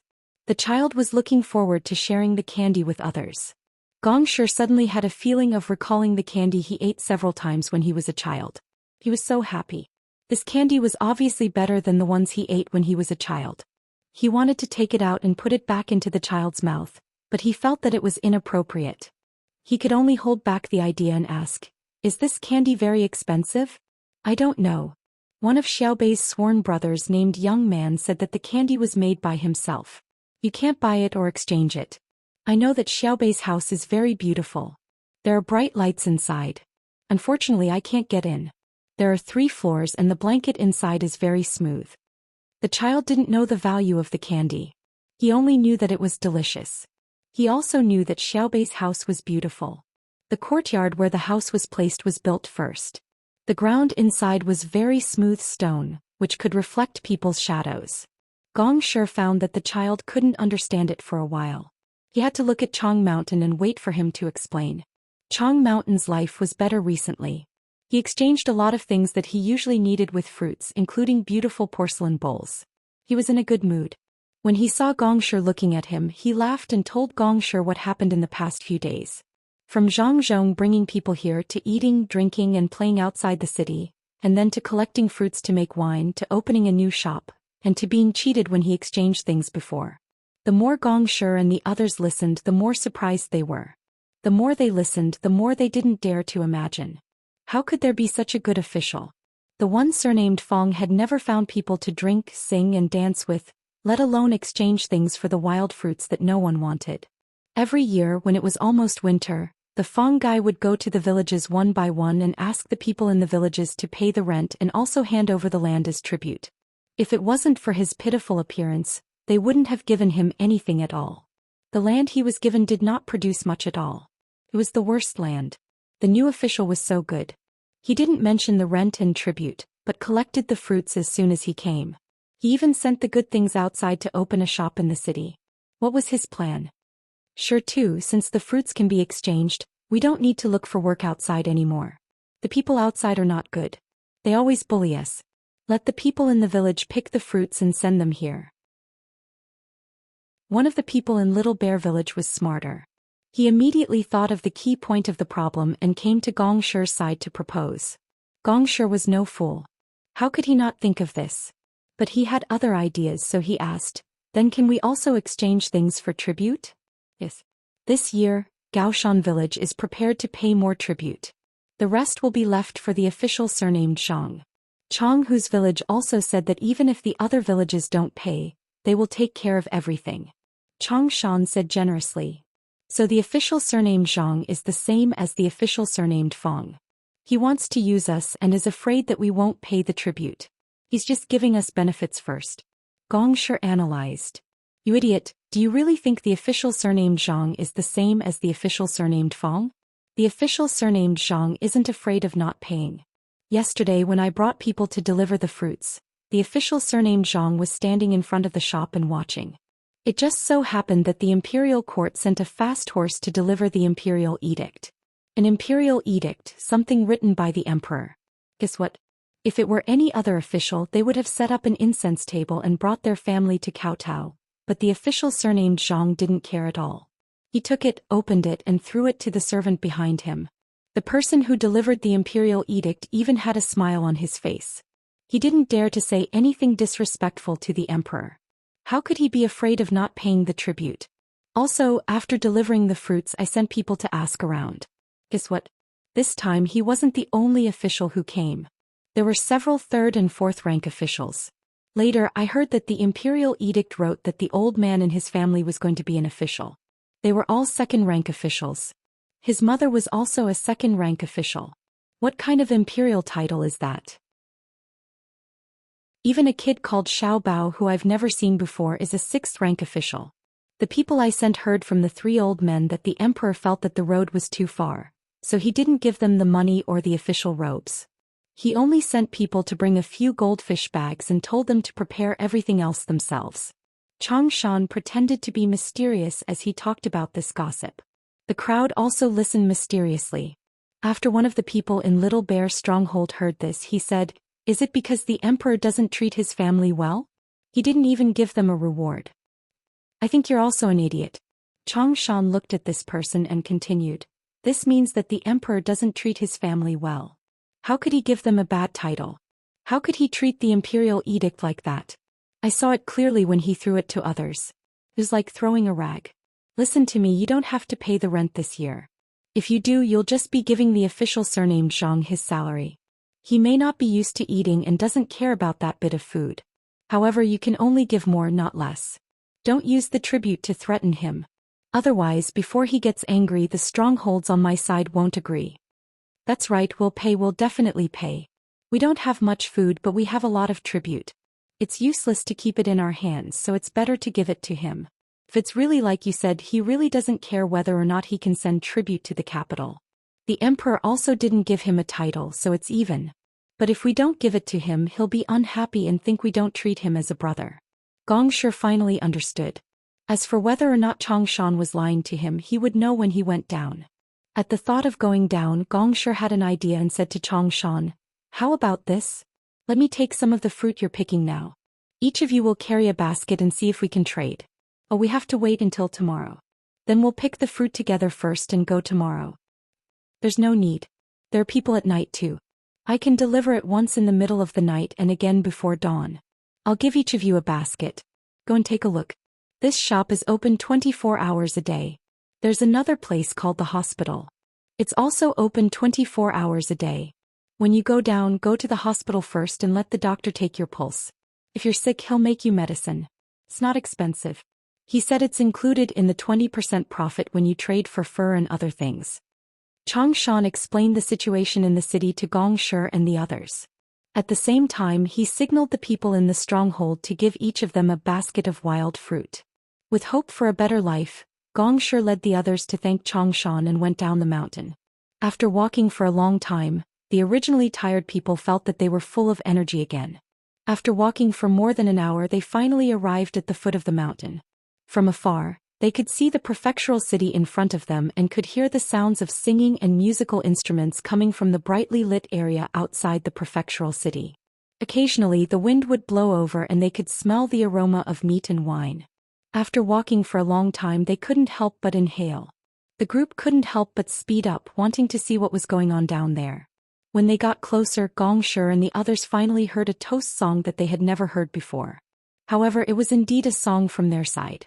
They didn't know what kind of musical instruments were used, but it was very well coordinated. When they heard it, they had the urge to dance. When they could see people's faces with the help of the light, Gong Shi found another person he knew. This person was squatting next to the person using the musical instrument. It seemed that he wanted to learn.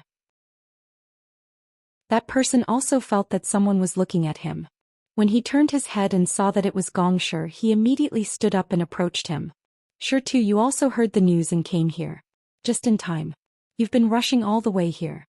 Drink a cup of wine first. This wine is very good. 1 cup will make you feel dizzy. Eat 2 roasted fish. Changhu, why didn't you stay in the stronghold and come down here at night? Gong Shi put down the basket full of wild fruits, rubbed his shoulders and looked around curiously.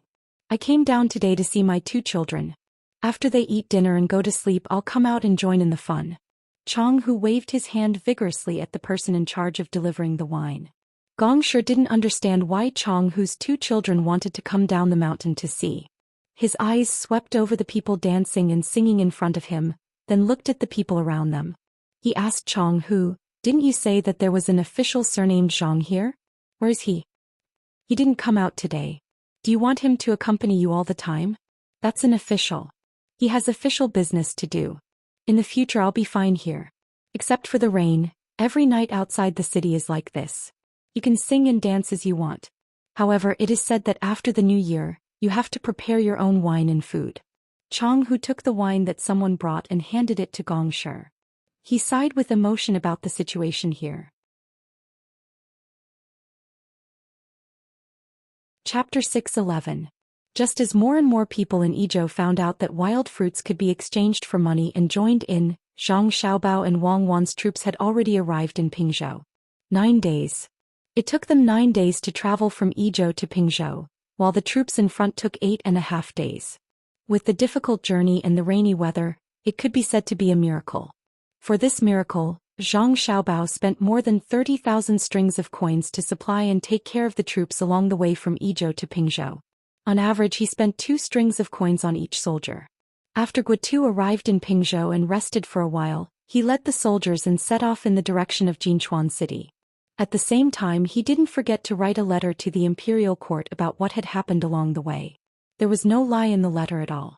It was as it should be, including how much food was available, the condition of the soldiers, and so on. He praised the Zhang family fiercely. What he meant was that if the Zhang family were to organize the logistics, then no one in this world could compare to them.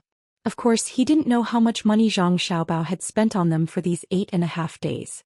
He also didn't know how many commoners had carried them on their shoulders and used wheelbarrows to pave the steep road for them.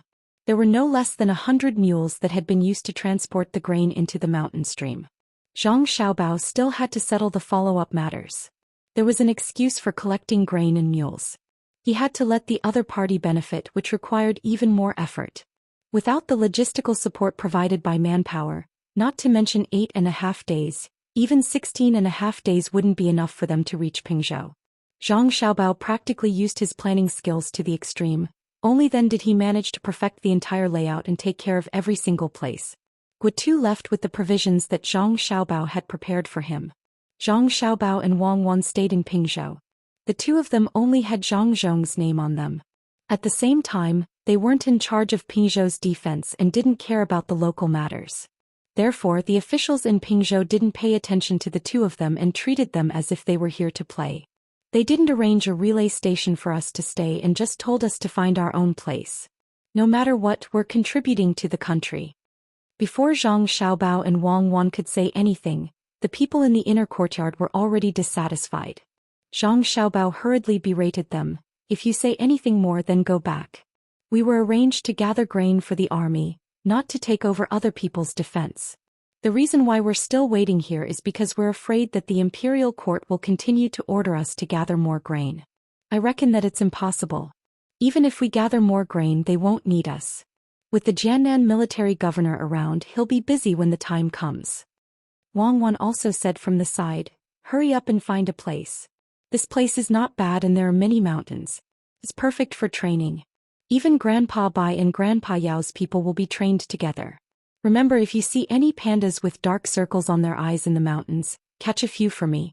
If you see any pregnant pandas, it'll be even better.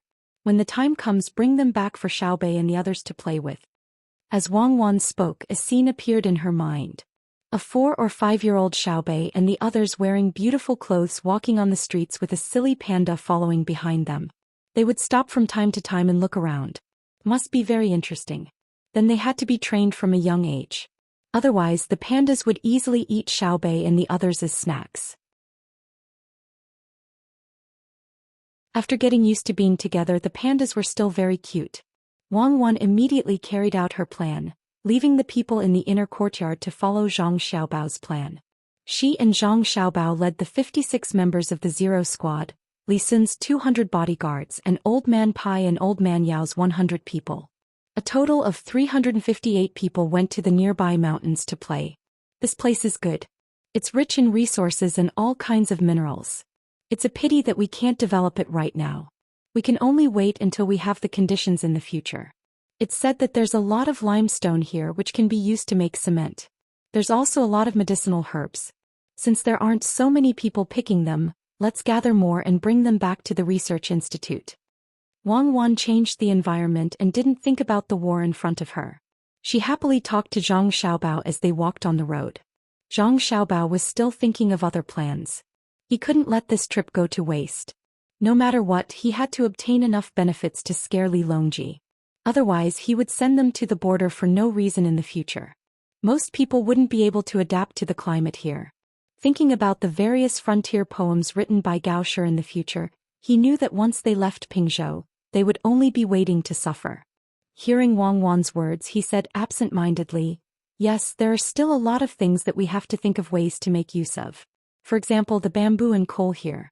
If we don't use them properly, it would be a waste for us to come so far.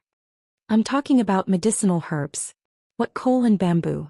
I remember that this is the most suitable place to produce medicinal herbs, especially the temperature and humidity. Why don't we set up a medicinal herb plantation here and contribute to opening welfare hospitals everywhere in the future?" Wang Wan bent down and grabbed a handful of grass from the mountain road.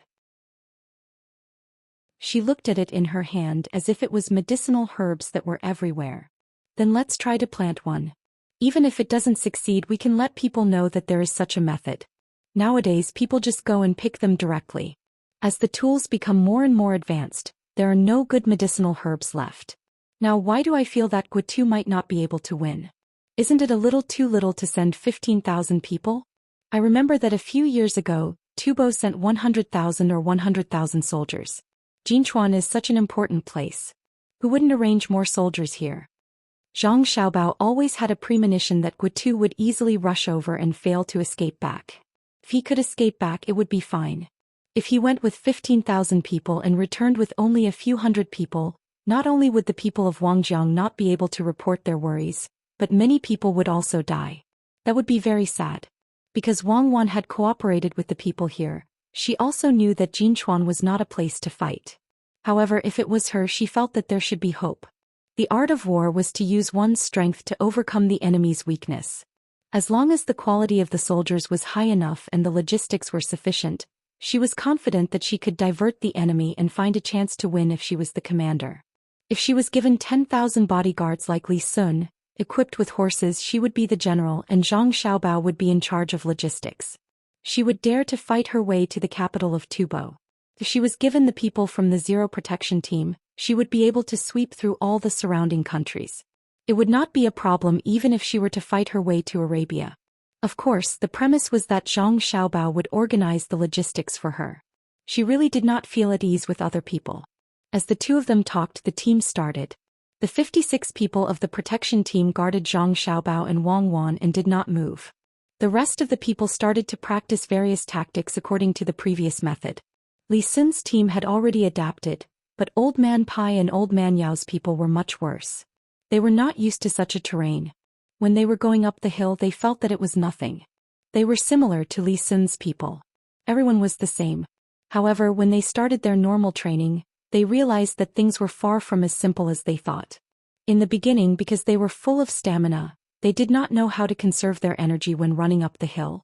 In the process of chasing back and forth as time passed, they realized that they did not have any energy left. On the other hand, Li Sun's guards were completely unscathed. They were able to execute all the tactical maneuvers. In just half a day's time, 100 people were annihilated by 200 people. The other side actually had 0 casualties.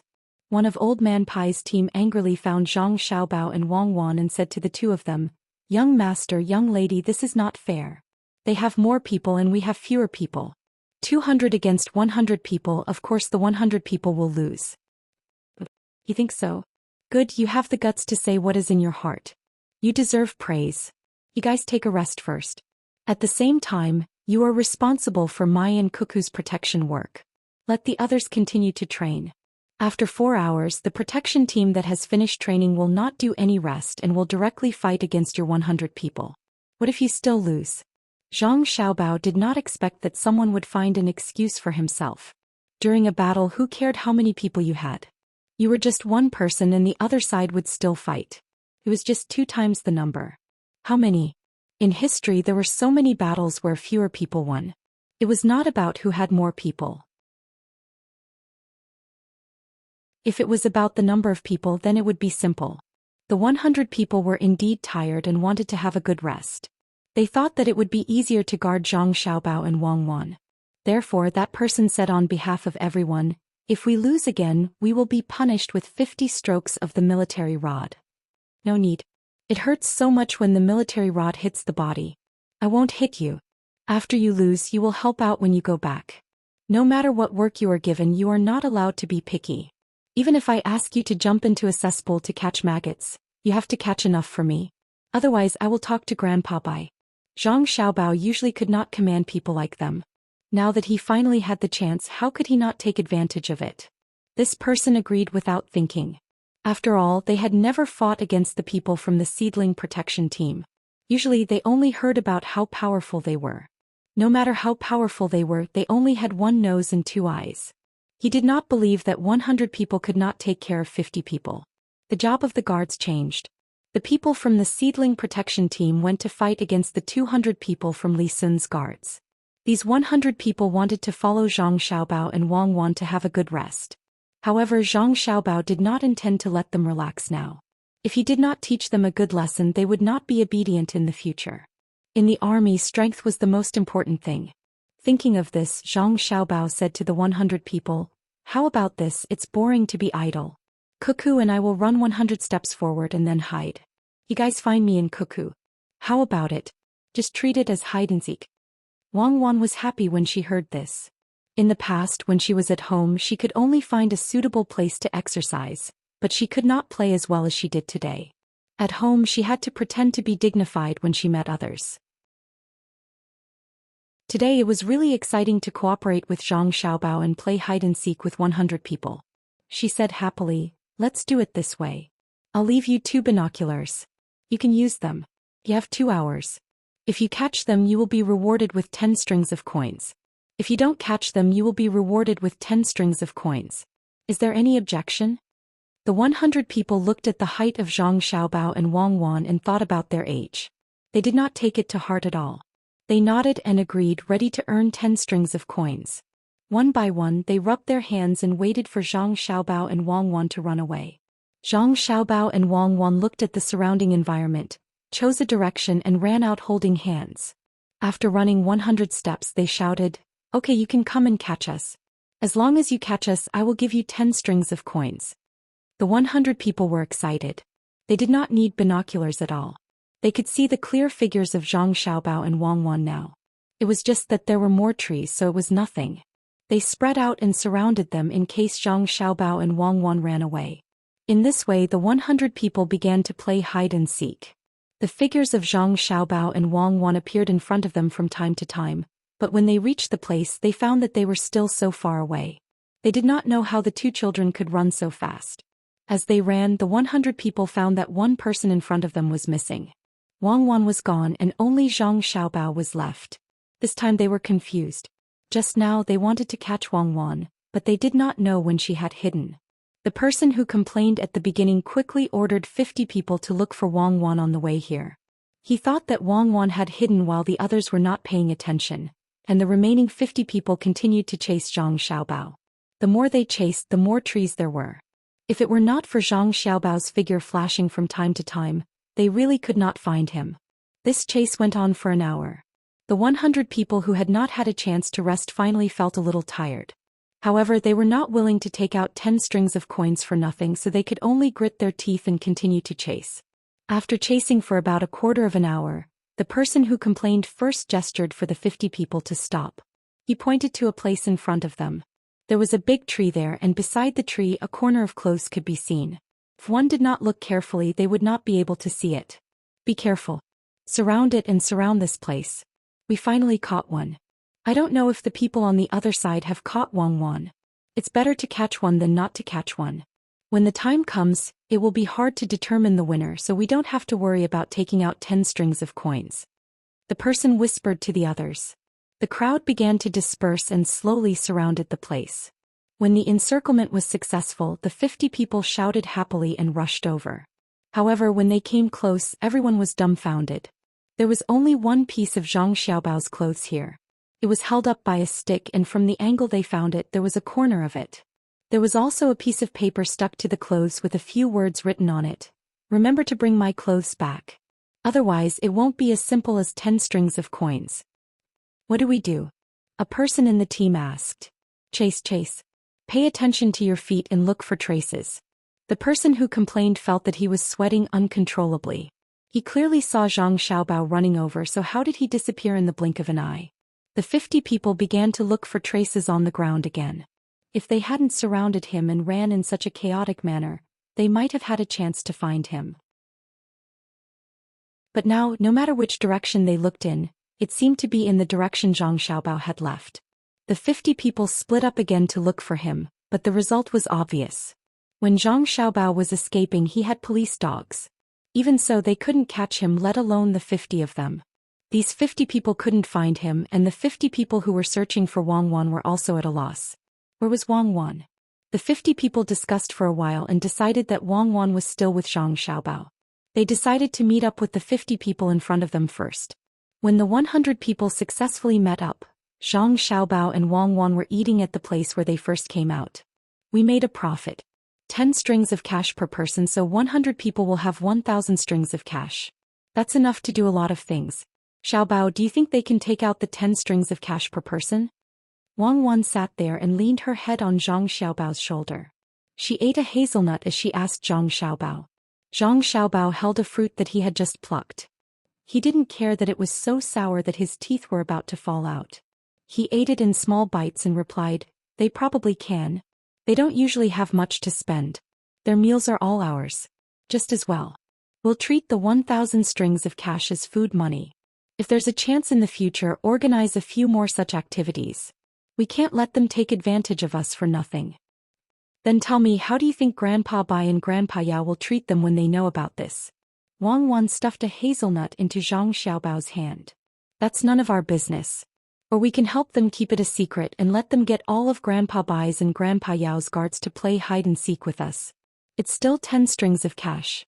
If we win once, we'll give the 100 people a tenth of what we won. If we win 10 times, they can earn back the money they lost. I think this is fine. I'll tell them later. Grandpa Bai and Grandpa Yao have quite a few guards. Perhaps Zhang Xiaobao felt that life was too dull, so he had to bully Old Man Pai and Old Man Yao's guards. He believed that even if they knew that their guards had lost, they could only vent their anger on their guards. Who asked that guard to be so stupid? The 2 hours they agreed on earlier passed quickly. The 100 people knew that they had lost, so they could only return hoping to see Zhang Xiaobao and Wang Wan. If they couldn't see them, then it would be even more troublesome. Sure enough, when they returned, they saw Zhang Xiaobao and Wang Wan opening the small tent on their backs. The two of them were sleeping inside. If I knew this would happen, I would have left a few people to guard this place. When they came back, I would have caught them. 10 strings of cash. Do you have enough? The person who complained first complained again and asked the others. They didn't have any money on them now. No one could bring a few kilograms of money out to do things, so they could only go back and give it to the others. The others nodded one after another, indicating that they had enough. However, this money was saved through hard work. They didn't have a military salary, only a monthly allowance. Occasionally they helped Zhang Xiaobao and Wang deliver things. Only then did they save some money. After taking out 10 strings of cash, they all became poor again. One person didn't understand. He sat on the ground and said, "How did we lose them? We were watching. They were clearly right in front of us, but we lost one when we ran away. As soon as he finished speaking, Zhang Xiaobao's voice came from the tent. Hurry up and rest. There's less than 2 hours left. The others will be finished and it's time for you to compete. Let me tell you, Cuckoo and I went to climb the trees. Next time remember to look for traces. Tracking is a skill. Sleep. After that, there was no sound in the tent. The 100 people looked at each other. They also looked at the trees, but there were too many trees and they were so dense. How could they know who had climbed a certain tree? Thinking that they would have to compete later, one by one they lay on the ground. They didn't care if they were wet or not. They closed their eyes and slept, so that they could recover enough energy to compete with the 56 people who didn't have a chance to rest. While waiting for them to sleep soundly, the two groups of people returned. From their expressions it was really hard to tell who had lost. Li Sun's 200 people hung their heads dejectedly, while the 56 people had gloomy expressions. The tent door opened and Zhang Xiaobao and Wang Wan came out. They looked at the two groups of people and asked, "Who lost?" "We lost," the two groups of people said at the same time. While the 100 people were still puzzled by the noise, the leader of the 56 people, Hu Zi, said very dispiritedly, "We had 56 people to deal with 200 of them, but we actually lost 41 people. Of the remaining 15 people, 9 of them were also judged to be injured. If it was really us who protected the young master and the young lady, the other side sent 300 people like young Master Li's bodyguards. The young master and the young lady couldn't be protected anymore. Later on we were given special treatment and the loss was too great. If I had to fight again, I promised to reduce the number of deaths to another time is another time. It has nothing to do with this time. A person only has one life, which means that there are only 6 people who are unharmed. Not bad. It seems that we can continue to increase the intensity of the training. It has been 5 years, you have been trained for 5 years, the special forces have even been trained.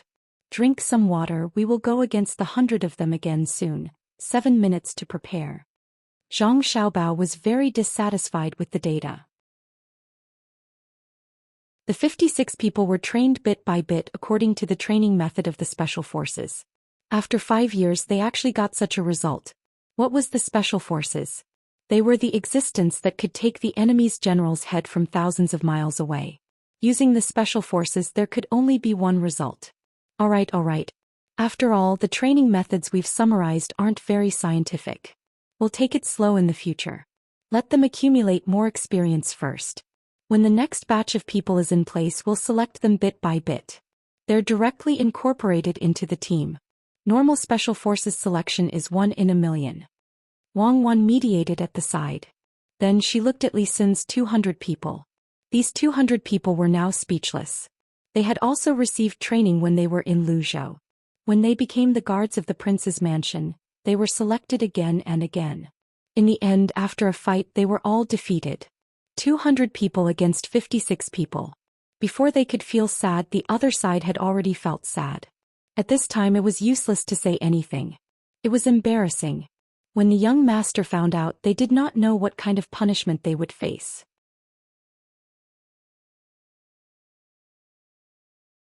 Chapter 6:12.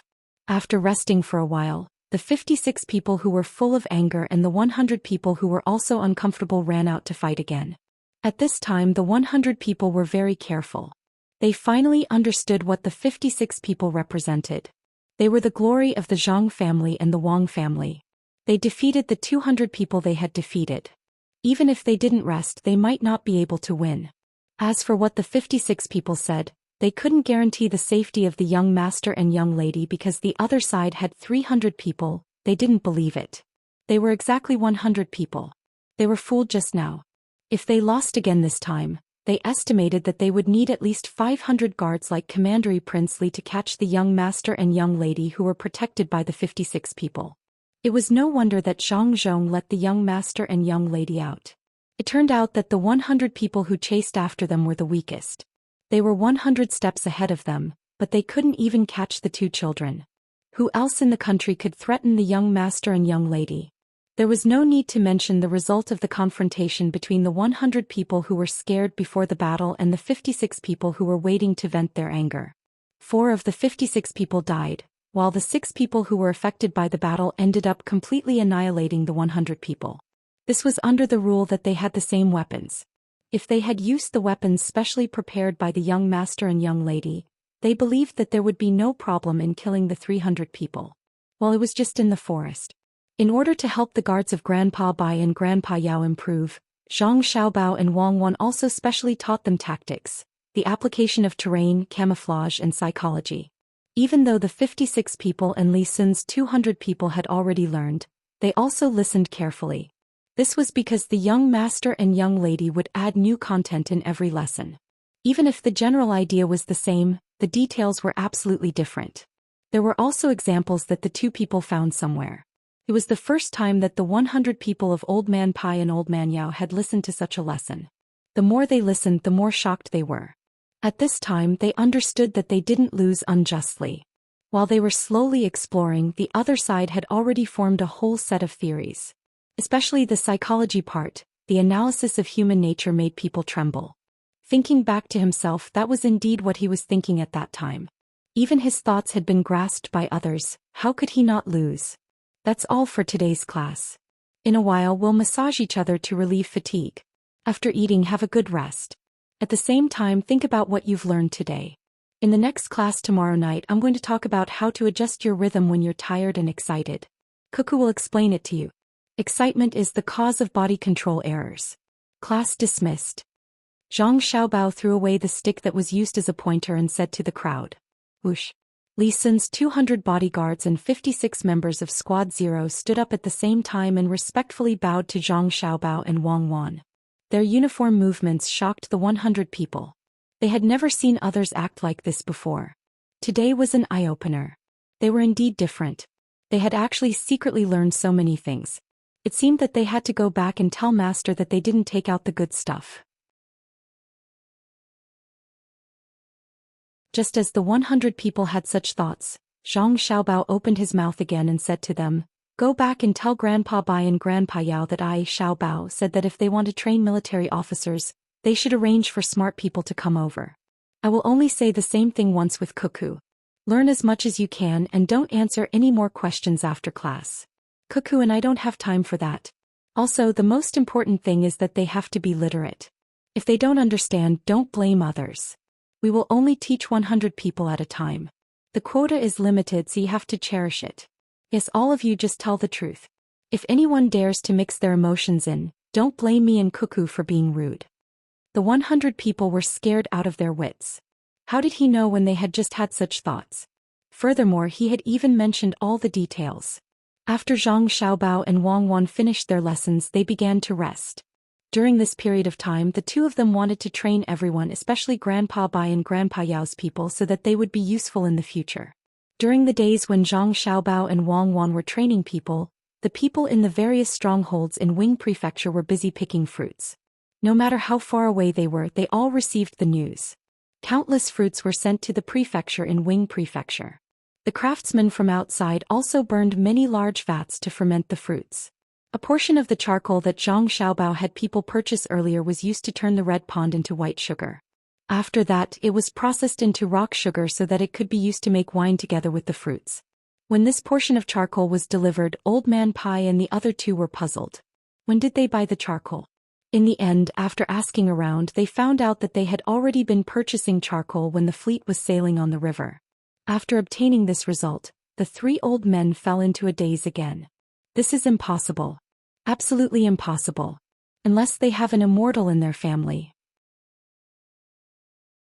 Didn't they just receive the news on the river? How could they have started preparing? Could it be that at that time they had predicted that this would be the result? Old Man Chong couldn't accept this fact no matter what.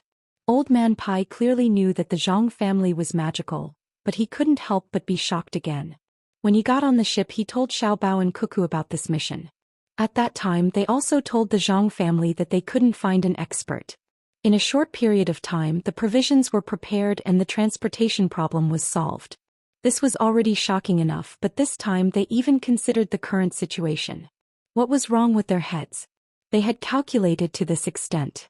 After listening to Old Man Chang's words, he said with deep sympathy, "Indeed, the news just came back. If all of this started after we told them about the situation, then I really don't know what they can't do." That's right, that's what I thought too. The news that just came back was sent by Great General Guotu from Pingzhou. Along the way they actually opened a path in the mountains and built bridges in the rivers. In the rain they even built shelters and made food. Then they prepared a fleet to send the soldiers to the border. Originally they thought that they would arrive in 10 days if the weather was good, but in the end they arrived in 8.5 days if the weather was bad. Look at the words that General Guotu wrote at the end. This is logistics, the real logistics. The logistics of Idyll is unparalleled in the world. The Zhang family's logistics matters were told after they got on the ship. If they had told us before, I have no doubt that the Zhang family would have sent the logistics camp to Jinchuan to supply our troops. Old man Yao thought about everything that had happened after they arrived in Idyll. The first thing he felt was powerlessness. He and the others had been keeping an eye on them, but in the end they couldn't do it. They couldn't even keep up with their rhythm. Yes, rhythm. This word was used too well. It was like playing chess. While he was thinking about how to make the knots, the other side had already started to count. It was a big gap. Thinking of this, old man Yao said, "What do you think will happen if we make trouble for them? They definitely won't think of it, right? They won't, especially Cuckoo and Xiaobao. How could they think of the 3 grandfathers making trouble for their family behind their backs? These 3 grandfathers are still eating the dishes made by their family, enjoying the medical conditions and always stabbing them in the back when they are accompanying them to relieve their boredom." Hearing Yao Chong's words, old man Chong was dissatisfied. They were eating other people's food, receiving benefits from them and being respected by them. How could they still want to make trouble behind their backs? If they really did such a thing, his grandson Xiaobao and granddaughter Cuckoo would be completely gone. Then they would just have to wait for the other side's revenge. What kind of situation would that be? Looking at the way the Zhang family handled things, it was obvious. For those who directly opposed them, they would use soft-heartedness and suppression. But for those who betrayed them, they would definitely launch an overwhelming attack. As long as they achieved their goal, they would do anything. Old Man Pai was also dissatisfied. He looked at Yao Chong, meaning to say, "Yi, have you forgotten who led a team to save you when you were about to die? Whose family's doctors and fast boats were used? If you didn't have a past with the Zhang family, you would have to die." "I'm just asking. I don't intend to do that. The Zhang family is too powerful. I suddenly had the idea of competing with them. If this goes on, I will die of discomfort." How could Yao Chong not know the meaning of the 2 old men? He quickly explained. He really didn't intend to make trouble behind their backs. At that time he really felt like he was going to die. Later old man Pai came and stabilized his condition. Then he went to Shuzhou. As soon as he met the Zhang family and Wang family, he was specially taken care of. The most powerful medical team of the Zhang family, or the most powerful medical team of the Tang Empire, kept checking his pulse, giving him a prescription and contacting the people in the restaurant. Since then what he had to do every day was regulated. What he could eat, what he couldn't eat, how he could eat and how much he could eat. It was so detailed that it was hard to imagine. It was precisely because of this that his body gradually improved and he could occasionally drink like now. Just the cost of the medicine and food alone was more than a few thousand strings of coins. If he was stabbed in the back, there was no need for the experts of the Zhang family to take revenge. All the officials of the Tang Empire who knew about this matter, including the emperor, would immediately deal with him. Enemies were not hateful, but ingratitude was the most intolerable.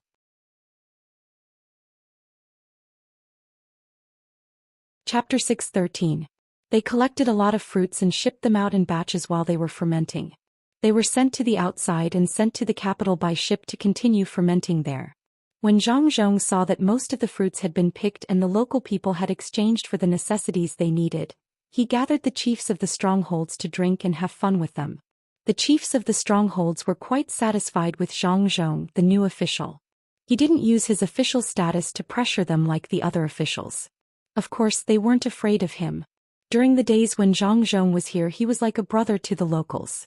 He did things from the perspective of a brother, which made the chiefs feel very comfortable. Because some of the people were near and some were far away, Zhang Zhong had no choice but to first prepare the things and settle the people who came first. After all, the matters to be discussed later required the participation of all the patriarchs. If he told a portion of the people in advance, the people who came later would not be willing. "Fang Sima, how many people are missing?" Zhang Zhong sat in the yamen and asked Fang Sima, who came with a list. "Sir, we are missing 2 people." It is estimated that they will arrive in less than 2 days. Sir, do you want to summon all of them here now? Fong Sima replied respectfully. He now not only admired Zhang Zhong but also feared him. He had been the Sima of Wing Prefecture for 6 years. In the past it was very troublesome to do things every year. The local people didn't cooperate at all.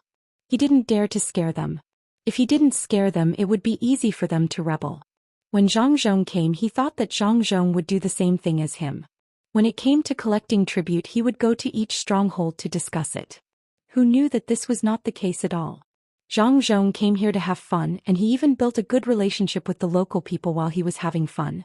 Now, it was needless to say that all the strongholds recognized Zhang Zhong as the new official.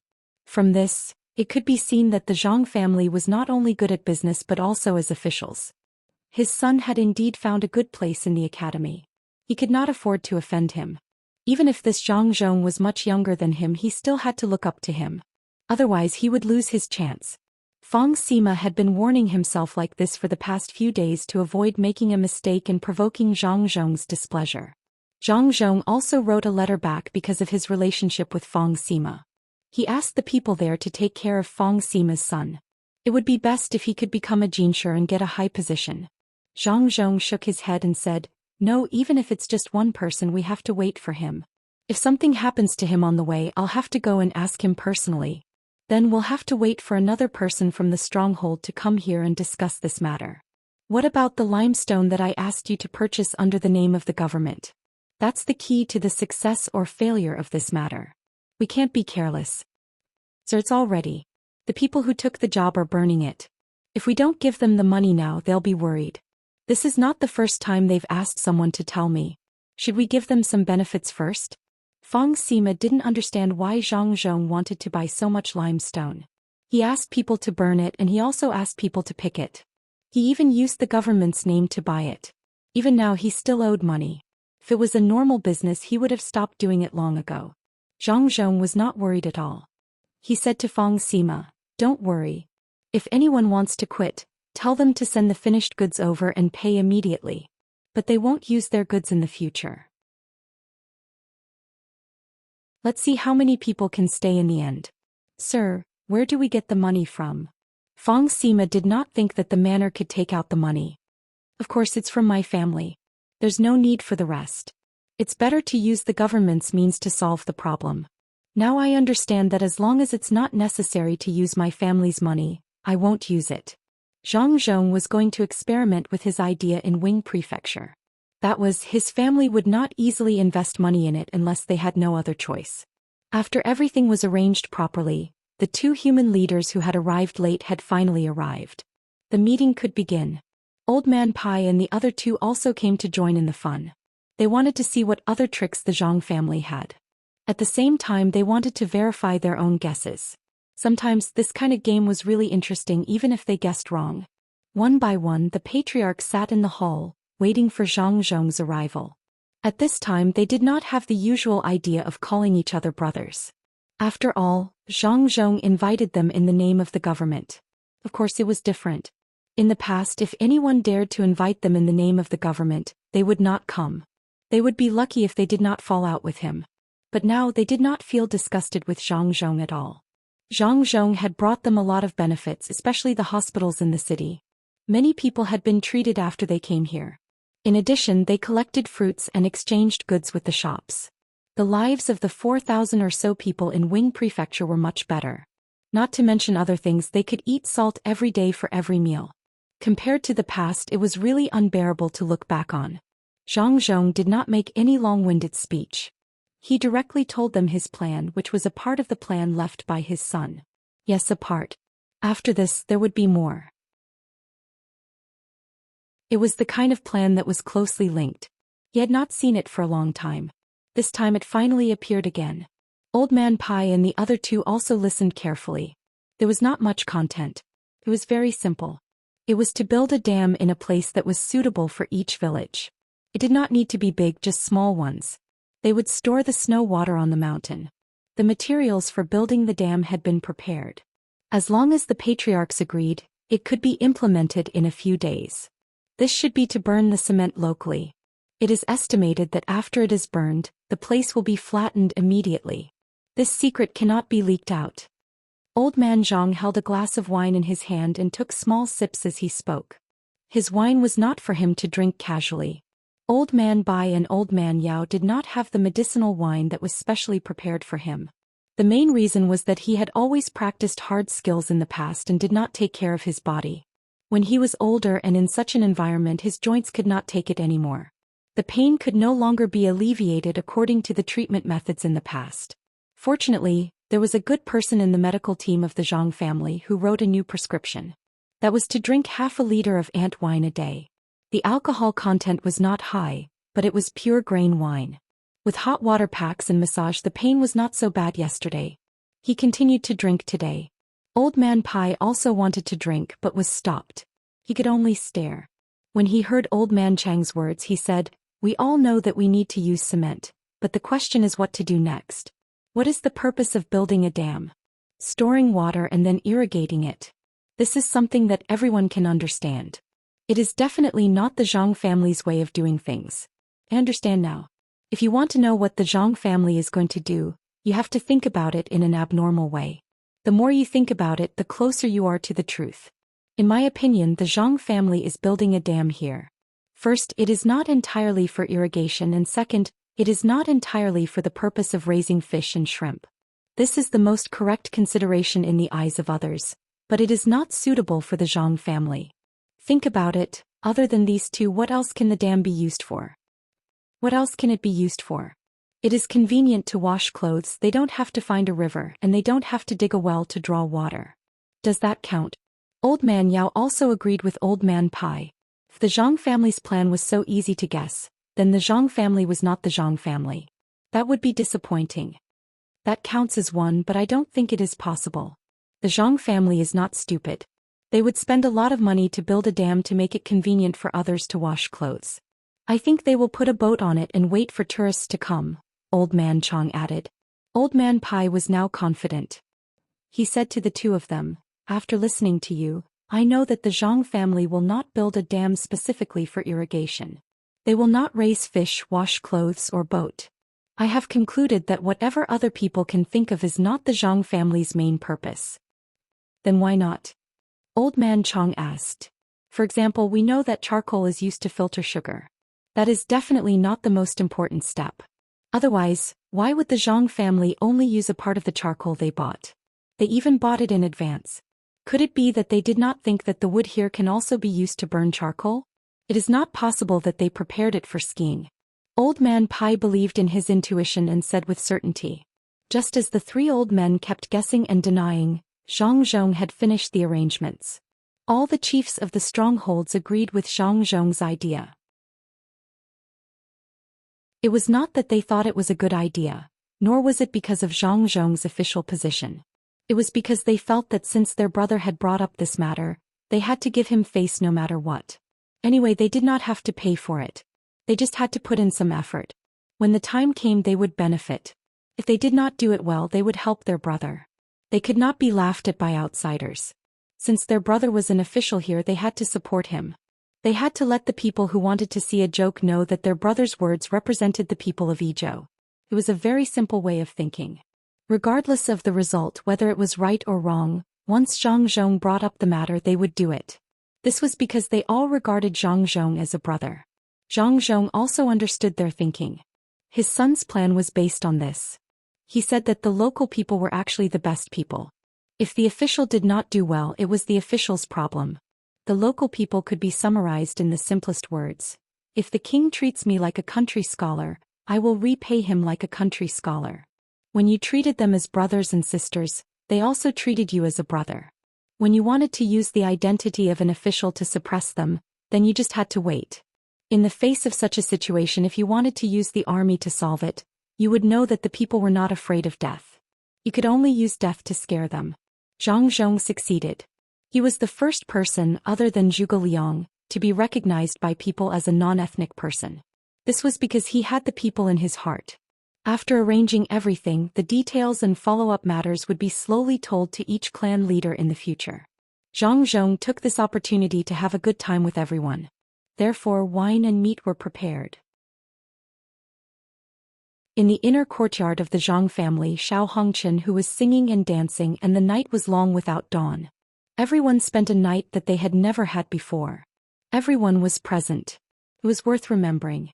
While the people of Idyll were busy building the dam before the autumn harvest, Zhang Xiaobao and Wang Wan also finished the 10th day of lessons.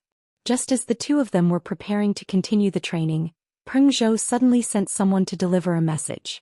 When Zhang Xiaobao and Wang Wan saw the message, they really couldn't believe that Guotu was stupid enough to directly use all the troops in one place. He didn't even feint or restrain them. Does he think that his army is 150,000? That's only 15,000 people. The most infuriating thing is that he didn't capture or kill the people along the way. Isn't that stupid? He's too soft-hearted. Since it's a war, it's either you die or I die. Look at what happened now. We were discovered in advance and the logistics provisions were burned. Wang Wan complained with a gloomy face. She didn't know what Guotu was thinking. He led such a small number of people, but he still let the local people do what they were supposed to do in the past. At this time, if you can't do it, you can only wait for others to do it. As a general, would he be afraid of carrying too many wronged souls? How good would it be to go home and be a farmer? Zhang Xiaobao also didn't expect Guotu to do such a thing. Did he think that he was an international peace organization or a member of the peacekeeping force? This was an invasion. What was there to say about invasion? Those who should be killed would be killed and those who should be burned would be burned. When the time came, he would take all the blame. So what if he killed more people? The people of the motherland would remember his kindness. The Japanese killed a lot of people, but didn't they still have a shrine? The more he thought about it, the angrier he became. After carefully reading the message twice, Zhang Xiaobao said gloomily, "Who the fuck made the imperial court's decree? Why didn't they come earlier or later? Why did they have to come at this time? They said that they wanted us to follow the vanguard to victory. Damn it, from the imperial court to here, the news would take a long time to spread, right? Did they really trust Guotu that much? They even let us follow behind him. I'm so angry. This is good. The officials of Pingzhou don't have to worry about dereliction of duty." Wang Wan was also very helpless. She knew that this was the imperial court's compensation for her and Xiao Bao's family. They thought that Guotu could fight to the end and achieve a perfect victory, so letting them follow him was an advantage. When the time came, they would continue to receive benefits when they contributed. It should be Li Longji. He felt that it was wrong to directly transfer my father from Shuzhou to Yingzhou and hide the situation. He used this war to gain benefits for my family. But why didn't he think about it? Guotu isn't like other generals. He was stunned when he went up. I admit defeat. Could it be that Li Longji's luck is so good that he knew that I made preparations? Right, let's go back. Let's go back to Pingzhou and continue to reinforce Great General Guotu's day. Damn it. I should have done what I should have done. If I didn't use the resources on him, I could have done something else. Great, now I didn't earn the money I should have earned. Zhang Xiaobao was really helpless at this time. He couldn't blame Li Longji. He had good intentions. If possible, he really wanted to strangle Guotu and let Wang Wan command the army. At least he couldn't make such a stupid mistake. Fortunately, Wang Wan was also a talented student. She couldn't attack, but she didn't know how to defend. Wang Wan was also very depressed. She called out to the people who were still training and rushed back with the team. Li Longji's order had been issued. They couldn't just leave him in the lurch. This was the place where the logistics were tested. Xiaobao, don't be afraid.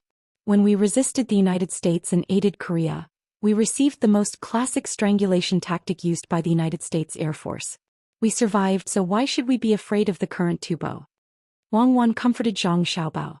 Zhang Xiaobao wasn't someone who didn't know anything. He immediately retorted, "What does that have to do with us?" At that time, their planes were flying everywhere. If the Soviet Union didn't join the war and sent so many outstanding pilots and planes, do you really think that the anti-aircraft guns hidden in the mountains and the trains would be useful? Then what should we do? We can't do anything even if we tell them. Should we just let them wait for their deaths? Wang Wan asked. Zhang Xiaobao took 2 deep breaths and said to Wang Wan, "Cuckoo, actually in my heart I've always felt or hoped that Guotu would lose the war and give you a chance. This is also the reason why I borrowed Li Sun's 200 people. I've already prepared everything else. I hope that you can do something at this time to show your value. You've never been a subordinate in my heart. Let's go, I'll show you the workings of an international scam." As Zhang Xiaobao spoke, he pulled Wang Wan onto a horse. The two of them rode together and led the 300 people in the direction of Pingzhou Prefecture.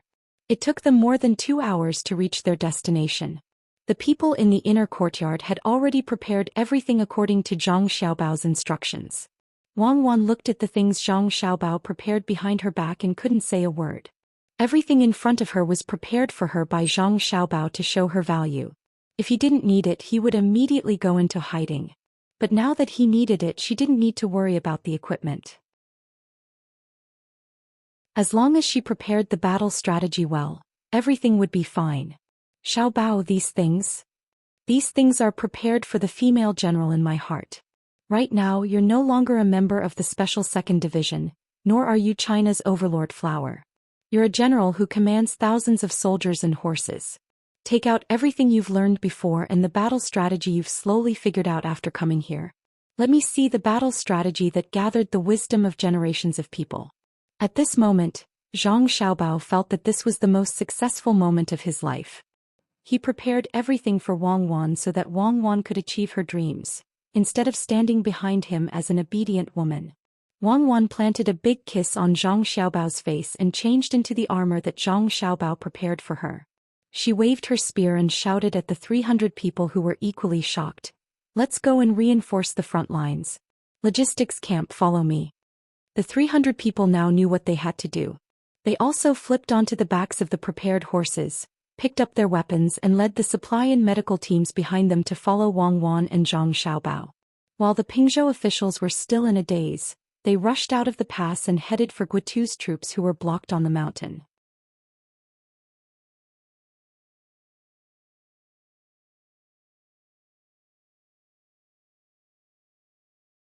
Chapter 6:14. Wang Wan and Zhang Xiaobao led the troops and rushed out of the pass with the cute rice seedling flag fluttering in the wind. The officials of Pingzhou looked at the shadow of the setting sun that was getting longer and longer. For a moment they didn't know what to feel. According to the information that was sent back, Wang Wan analyzed the approximate location of Guitu's troops. Although the person who came back to report didn't say Guitu's plan, Wang Wan could still understand what he wanted to do. That was to not directly cross the river from Ruoshui and attack Jinchuan. Instead, they would secretly go to the other side of Jinchuan's mountain range and launch a sneak attack on Jinchuan. The idea was not bad, but it was not ruthless enough. Now their retreat path should be blocked and the road ahead was open. The Tubo people wanted to lure the Tang army to the most comfortable path forward. Once they entered, they could forget about coming back. I'm sure that Guitu will escape north along Jinchuan's mountain range. Oh, it's called tactical diversion. He won't force a breakthrough. Even if he escapes back, not to mention the loss of troops, the mission will not be completed. Will Li Longji let him go so easily? Of course he won't go west either. Once he goes in, he will be buried in a foreign land. The Tubo people will send people to surround that place like an iron bucket. As long as a general is not a fool, he won't be able to rush over. However, the mountain range is also getting more and more difficult. If he walks halfway up the mountain, he will be easily discovered by the enemy below and be followed all the way up. If he goes up, he will be waiting to become an ice sculpture. This time Guitu can recite a poem. The Green Mountain is blessed to bury the loyal bones. Why should he bury the corpse on the battlefield? Wang Wan opened the military map here and compared it one by one. Then she analyzed it for Zhang Xiaobao to hear. Zhang Xiaobao didn't understand military matters. To be precise, he could fool people, but it was a dream to ask him to analyze the situation of a battle. If this kind of professional knowledge could be mastered so easily, then he would really become a god. At the very least, he would have to lead the army and fight a few battles before he could think clearly. Looking at the troops behind, Zhang Xiaobao found a place on the map that was easy to go up the mountain and said, "Do we need to reinforce from here?" "No, you've seen it for yourself. Don't the Tubo people know which part of their territory is suitable for others to enter? Head north, continue to head north. Make use of our current mobility to rush ahead of the two armies. I estimate that we will need to travel for 4 days. Let's hope that Guitu's army won't travel too fast on the mountain. That way the Tubo people will be able to catch up faster. When we turn from the north to the west and prepare to go up the mountain to provide reinforcements, we will bump into the Tubo army at the west of Jinchuan. With the amount of people we have, we can only run if we bump into them. If we can't run away, then we'll just kill one to break even. If we can't kill two, then we'll make a profit. Wang Wan's hand drew a line on the map. Once they passed through the checkpoint, they would head north. Zhang Xiaobao was worried and asked again, then Gutu and the others still have food? It's long gone. When the informants return to Pingzhou, their rations will be eaten. The rations in the early stages will be burned. How many days of rations do you think they can bring with them? Now, I reckon that they have killed most of their horses and are hunting wild animals in the mountains. They are also looking for edible wild vegetables and fruits. Wang Wan had already thought of the general situation. This kind of thing was too common in the history of war. Some people escaped, reorganized their troops, and looked for an opportunity to obtain the final victory. Some people were drowned in the river of history. As for a person who could immediately organize an effective sneak attack and obtain a great victory in such a situation, she had never heard of anyone who could organize an effective sneak attack and obtain a great victory. I remember now. Then we have to go over and help. Even if we can't attack the enemy, we have to deliver the food to them. Zhang Xiaobao could imagine the situation when so many people had no food on the mountain. Of course, if it were the people from the protection team, he wouldn't have to worry. If the 15,000 people were all part of the protection team, they would at least be able to kill more enemies. However, it was impossible to rely on the resources on the mountain for supplies. There were too many people and too few resources unless they could spread out. Wang Wan looked up at the sky and pretended that it was sunny. After thinking for a while, she said, "They won't starve to death in a short time. If they are hungry, they won't have the strength, so they won't hinder us from going over. Let's go and advance. I want to see if the Tibetan army can also surround us in the desert." When Zhang Xiaobao and Wang Wan came out of seclusion and followed the orders of Li Longji, who didn't know the situation and wanted to give credit to the Zhang family, to provide reinforcements, the non-combat inner courtyard members left in Pingzhou also sent the news to Idyll as fast as they could. Wing Prefecture was developing well. Various strongholds began to cooperate with Zhang Zhong's plan to find a way to build dams. They diverted water away from places that originally had water, and directly built dams in places that couldn't hold water or had little water. There was a wage for this, and it wasn't paid by the Zhang family and Wang family. It was put in the profit of the cement and paid in advance with the profits of the prefecture. To be precise, it was owed. While Zhang Zhong was happily drinking and having fun with the chief of the stronghold, Zhang Xiaobao and Wang Wan's first letter arrived. The letter emphasized that they wanted to develop transportation here and purchase tea leaves. Old Man Pai and the other two's mission was to help open up channels here. The Zhang family wants to continue developing here? Occupy the tea horse path? Otherwise, Xiaobao and Cuckoo wouldn't have written this letter. Seems that they went out this time to check out the terrain. When Old Man Pai saw the proposal written in the letter, he guessed to Old Man Chong and Old Man Yao. Old Man Chong didn't think too much.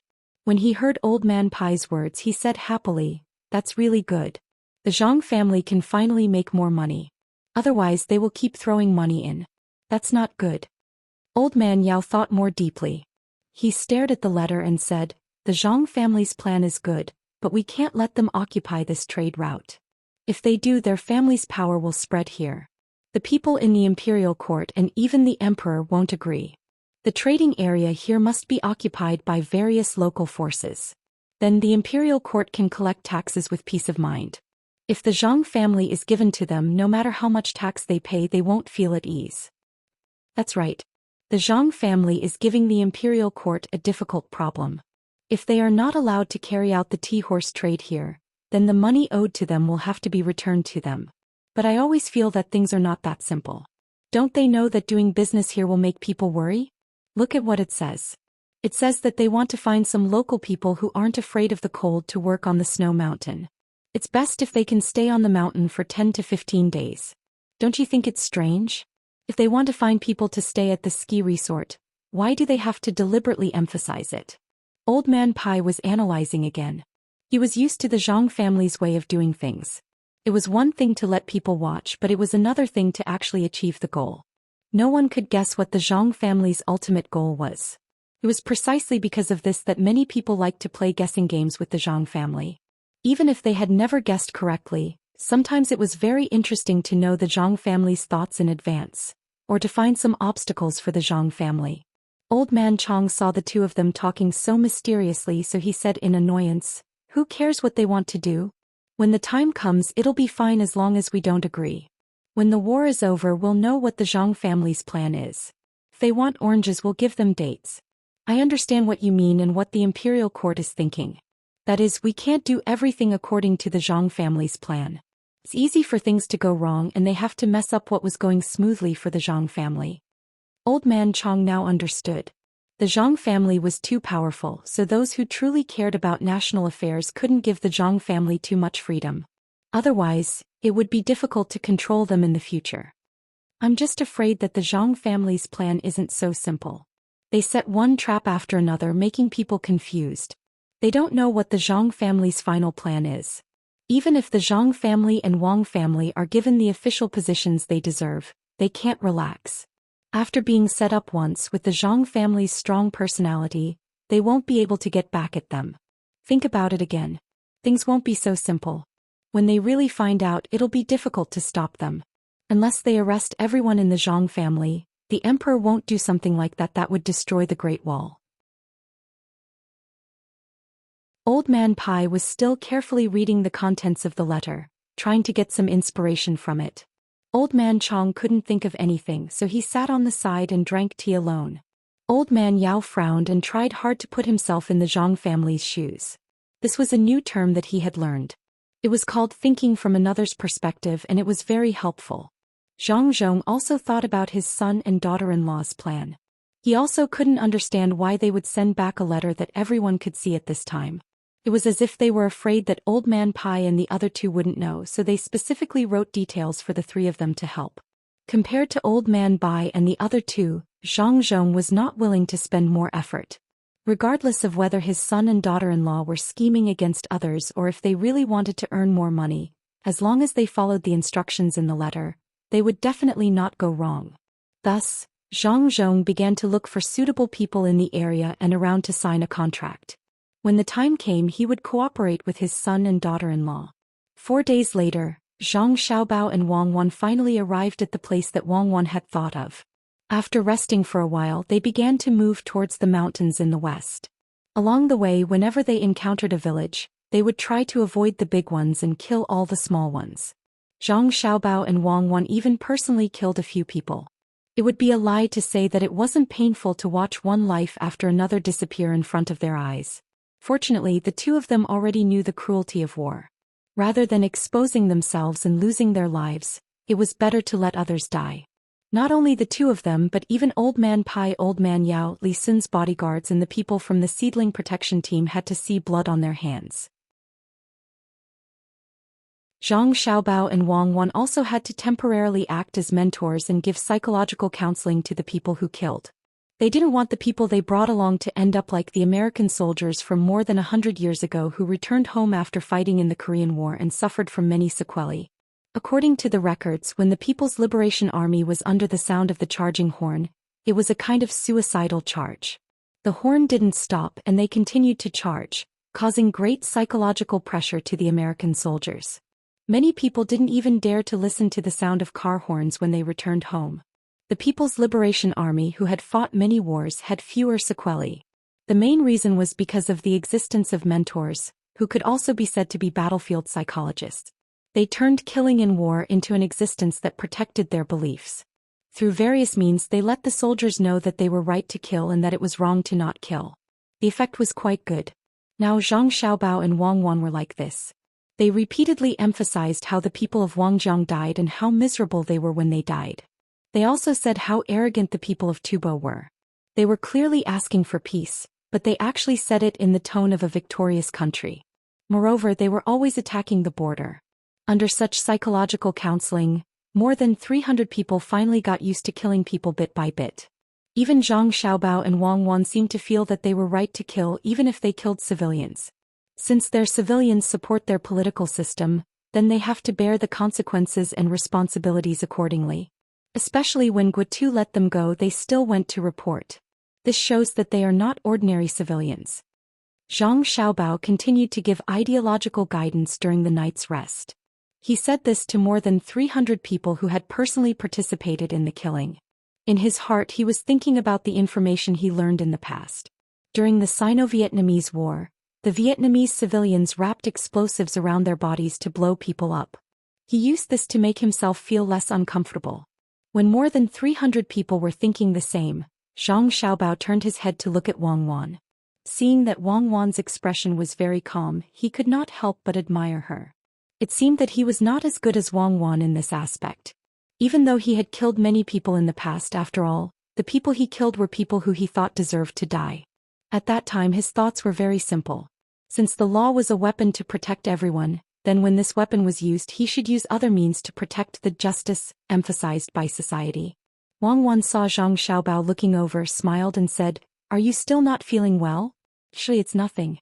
You have to remember that we are committing a crime, but in order to protect a certain kind of belief, then let us bear all the sins."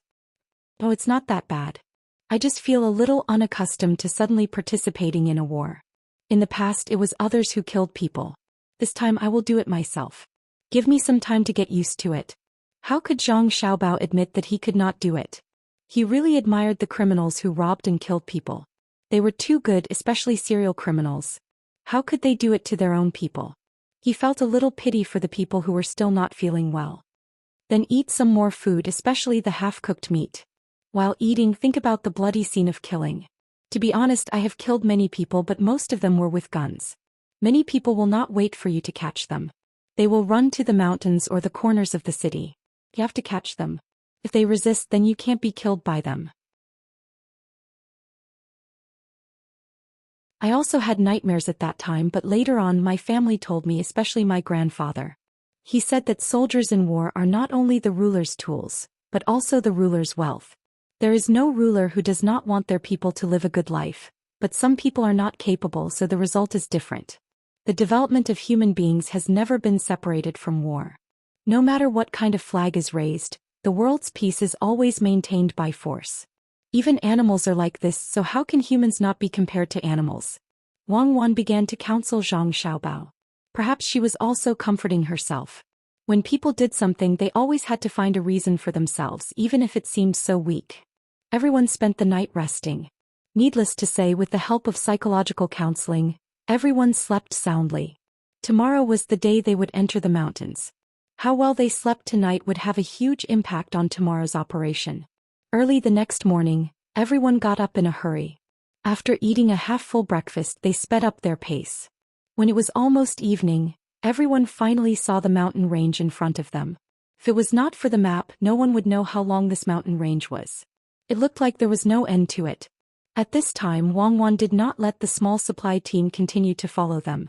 She let them continue to advance north along the mountain range under the leadership of Old Man Pai and Old Man Yao.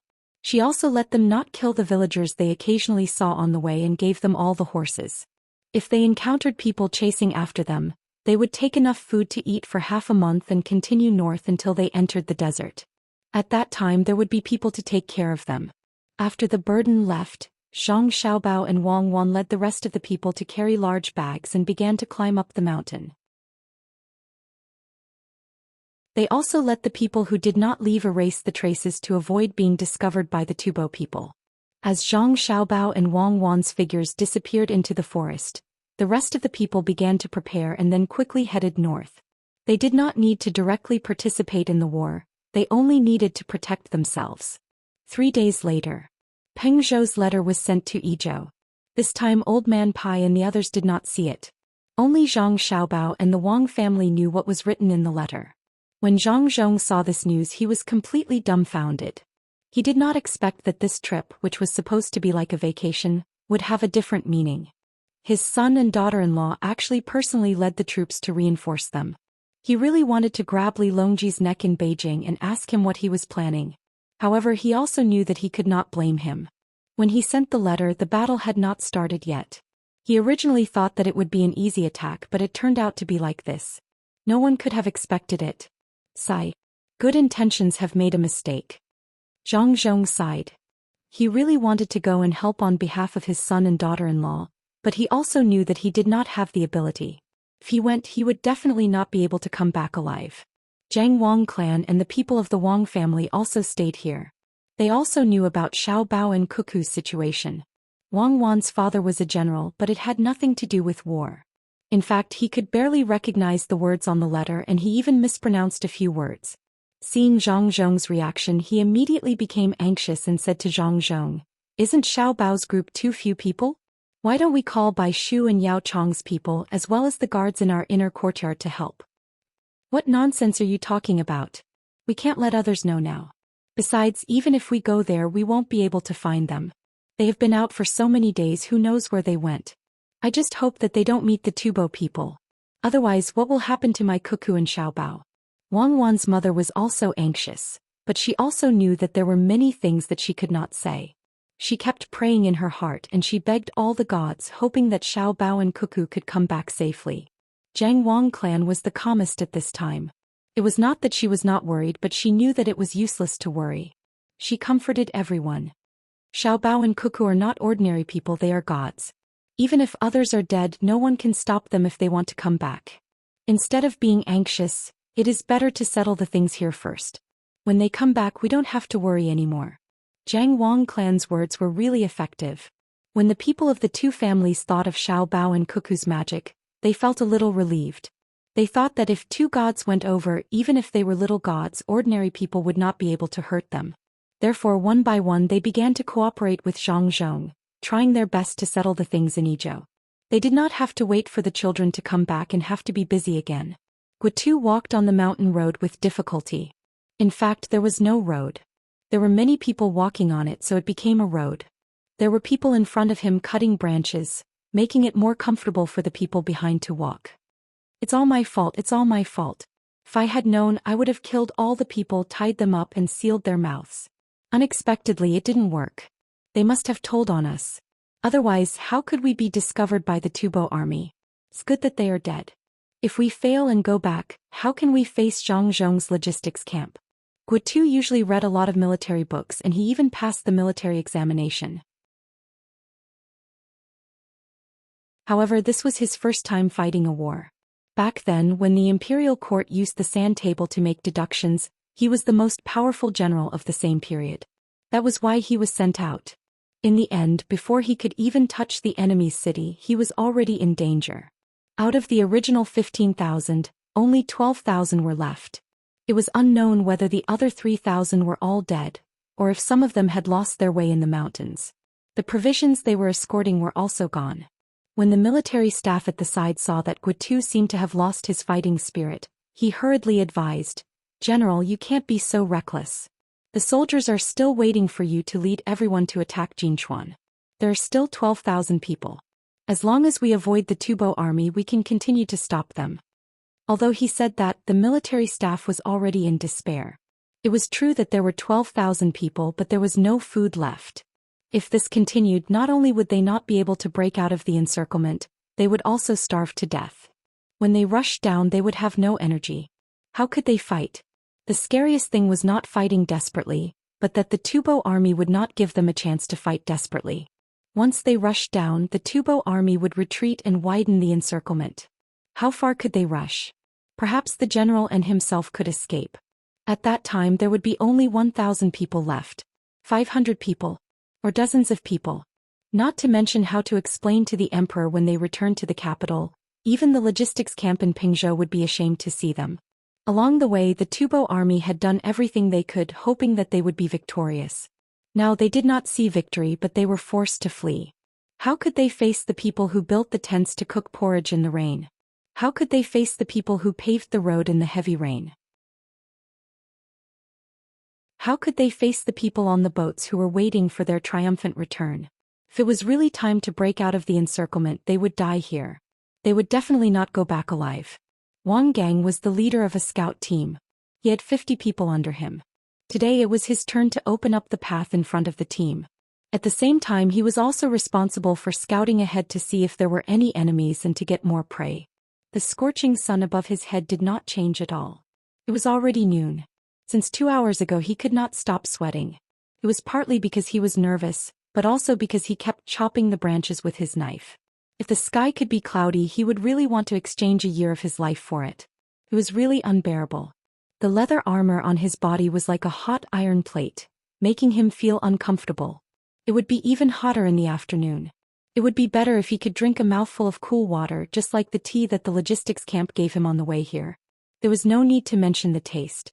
Unfortunately, the sun was still so hot. Although the forest could block a lot of the sunlight, it was unbearably hot in the forest. What about going up? They would freeze to death. He could not go up. He definitely could not go up. Once he went up, he would be even more tired. Moreover, it would take a lot of effort to breathe. At the same time, his hungry stomach would be even more unbearable. Leader Wang, I really can't take it anymore. I really want to die so that I don't have to suffer. It would be great if I could eat the food prepared by the logistics camp before I die. The smell is still there. Especially the mutton meatballs they made. I don't know what they put in, but they don't have any rank odor at all. One of the squad leaders beside Wang Gang licked his lips as he looked forward and said. Wang Gang glanced at the squad leader who came from the same village as him and sighed. Sigh. This is life. Stop dreaming. Hurry up and open up the path so that the team behind can move more easily. Maybe we can still have a chance to survive. Don't move. The grass under your feet can be eaten. Dig it out and eat it when it's time to eat. Don't let others see it. When we first came in, we saw a lot of wild beast. I don't know where they are now. It would be great if there was a big rabbit. I can roast it and recover my strength. Of course it ran away. There are so many of us here. The wild beast will be scared too. I don't expect a rabbit, but a snake will be fine too. Even if it's a rat, I really hope that this is a dream. When I wake up, I'll find that I haven't reached the border and that the logistics camp is taking care of me. The squad leader carefully dug out the wild vegetables under his feet, not even sparing the roots. The more the vegetables, the higher the chances of survival. He looked around and put the wild vegetables in his arms. He wanted to share them with Wang Gang when no one was looking. It would be great if there was salt. Another ordinary soldier beside him saw what the squad leader was doing but did not point it out. He smacked his lips and said, There is everything. When we get back, the logistics camp will definitely prepare food for us in Pingzhou. You can eat as much as you want. There's also wine. As Wang Gang comforted the soldier, he casually plucked a leaf and put it in his mouth. The dry and astringent taste immediately filled his mouth, and the refreshing taste appeared as well. It was an addictive feeling. The team continued to move forward. No one knew what was waiting for them.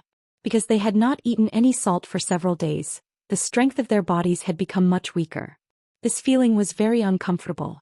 Of course, they did not know the principle of how salt worked in the body. They only knew that they had to eat it. Time passed quickly. Wang Gang, who was already numb, was about to ask the group under his command to stop and look for something to eat when the scout who was walking at the front hurriedly turned back and said to Wang Gang, Something's wrong. It's too quiet in front. There's not even the sound of birds chirping. Maybe there's a spitter waiting for us in front. This scout was quite experienced. Through the sounds in front of him, he discovered that something unusual was going on. At this time, Wang Wan and Zhang Xiaobao were also teaching others. Did you see that? The scout who just appeared in front has already discovered us. Do you know why? It's because we haven't hidden well enough in this place. We should spread out as much as possible. Otherwise, even the birds will be afraid. As long as there is an experienced person, he will be able to discover that something is wrong. Wang Wan had already seen the people in that group through the binoculars. From the expressions on their faces, she knew that they were not having a good time. The people in the protection team had already reached the front. However, the people in front did not discover them. Perhaps it was because they had exhausted too much energy, or perhaps it was because they were not comfortable fighting in the jungle. While Wang Wan was teaching others, Wang Gang seemed to be nervous. One by one, they pulled out their weapons and prepared for an attack. They also sent people back to quickly tell the people behind them about what happened here so that they could be more vigilant. If there was a battle here, the people behind them would have to think of a solution. Continue forward. Let's see who it is. If it's a few hunters who came to the mountain by chance, then... Wang Gang tried to make himself not so nervous. After giving orders to the people around him, he took down the bow on his back and pulled out the arrows, ready to kill later. The meaning of his words could not be clearer. They had encountered local people and must be killed. The team of 50 people began to move forward carefully. After waiting for half an hour, the person in the front finally discovered the situation there. However, he did not release the arrow in his hand. Instead he stood there stupidly with a look of disbelief on his face. Wang Gang's eyes had a small problem. Usually he could not see it. However, after coming to the jungle he always could not see things that were slightly further away. To be precise, he had pseudomyopia or night blindness. Seeing that his subordinates had stopped here, he approached and asked in confusion, "What's wrong?" Boss, you're here. Look in front. Am I dreaming? There's actually someone there? And there's a flag with a rice seedling drawn on it. It's very cute. It's the same as the one we encountered at the border. The man rubbed his eyes hard twice. When he looked over again, the people in front of him were a little blurred. Who asked him to rub his eyes too hard just now? There's someone? Be careful. Wang Gang did not hear the man's words. He was so nervous that he only remembered that there were people. He quickly lay down on the ground, wanting to make his target smaller so that he would not be shot to death. After lying down, he suddenly thought of something and ordered, "Archers, go to the tree." As soon as his voice fell, before his subordinates could climb up the tree, a voice came from the surrounding trees. "There's someone in the good position on the tree. Don't go up. How can you be a scout like this? If I were a tubo, I would have no problem dealing with 10 of you. Go to the front and eat." "Who is it?" Wang Gang rolled twice, turned over and raised the bow to the tree. "Logistics camp of Idyll." The person in the tree replied with a trace of arrogance. "Then who is in front?" Wang Gang was too nervous. When he heard the words logistics camp, he thought that they were in the territory, so he asked casually. The person in the tree snorted and said, "Nonsense, of course it's the logistics camp. What are you waiting for? Hurry up and eat. Are you confused because of hunger? Put away your weapons. If you accidentally hurt the young master and the young lady, don't think about eating anything." Wang Gang and the other 50 people felt that they were dreaming. Some even pinched the thighs of the people next to them to see if they were dreaming. Wang Gang understood what he said, but he was dumbfounded. In a daze, he walked to the front and finally saw a group of people waiting in front of him. He whispered to the people who saw him, but he didn't know what he said. "You're here. Are you here to bring us food? This dream is so good. I'm not afraid at all. Don't go first. Let me have a good dream. There's a girl here. Not bad. She's small. She can accompany me to sleep." Hee. With a pah sound, he was slapped in the face. At the same time, he saw the angry expression of the people here. "Who hit me? Who are you?" Wang Gang, who was woken up by the slap, looked at the scene in front of him and shook his head hard. No one answered him. Fortunately, the people in his team were not as mentally weak as him. They were in a daze and said to him excitedly, "Boss, they're here. Boss, it's the logistics camp in Idyll. They're here. I fucking see people from the logistics camp. Boss, that's right. Look at their clothes and flags. Boss, we have something to eat." Wang Gang, who woke up, didn't need others to remind him. Seeing so many people in front of him, the clothes they wore and the flags they held, he knew that they were from the logistics camp. But because he saw them, he was even more confused. How did the logistics camp come here? If the surrounding scenery didn't tell him that this was the territory of Tubo, he would have thought that he was in the territory of the Tang Empire. Zhang Xiaobao stopped the subordinate who was about to slap Wang Gang again and said to him solemnly, "The logistics camp in Idyll is here to receive you by imperial decree." It's really the logistics camp? Quick, send the news to the people behind. Wang Gang had forgotten the pain on his face. He screamed and ordered his subordinates. Soon, the news was sent to Guitu's. Looking at the 2 scouts in front of him and hearing what they said, Guitu blinked his eyes that didn't have many eyelashes and repeated in disbelief, "The logistics camp in Idyll is here. They appeared in front of us. Do you believe it?" The 2 shook their heads at the same time. "Then why are you here? Are you kidding me?" Guitu roared. "But we did see people and that lovely flag," one of the 2 replied timidly in a small voice.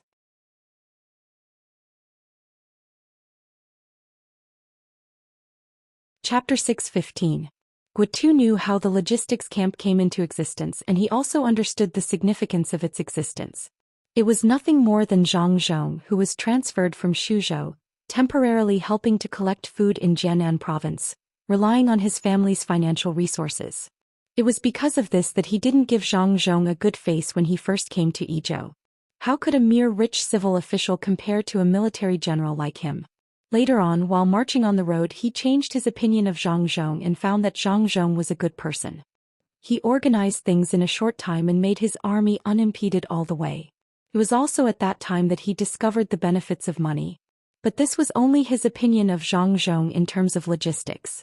It wasn't Zhang Zhong's turn to manage a war, and they didn't have the ability to do so.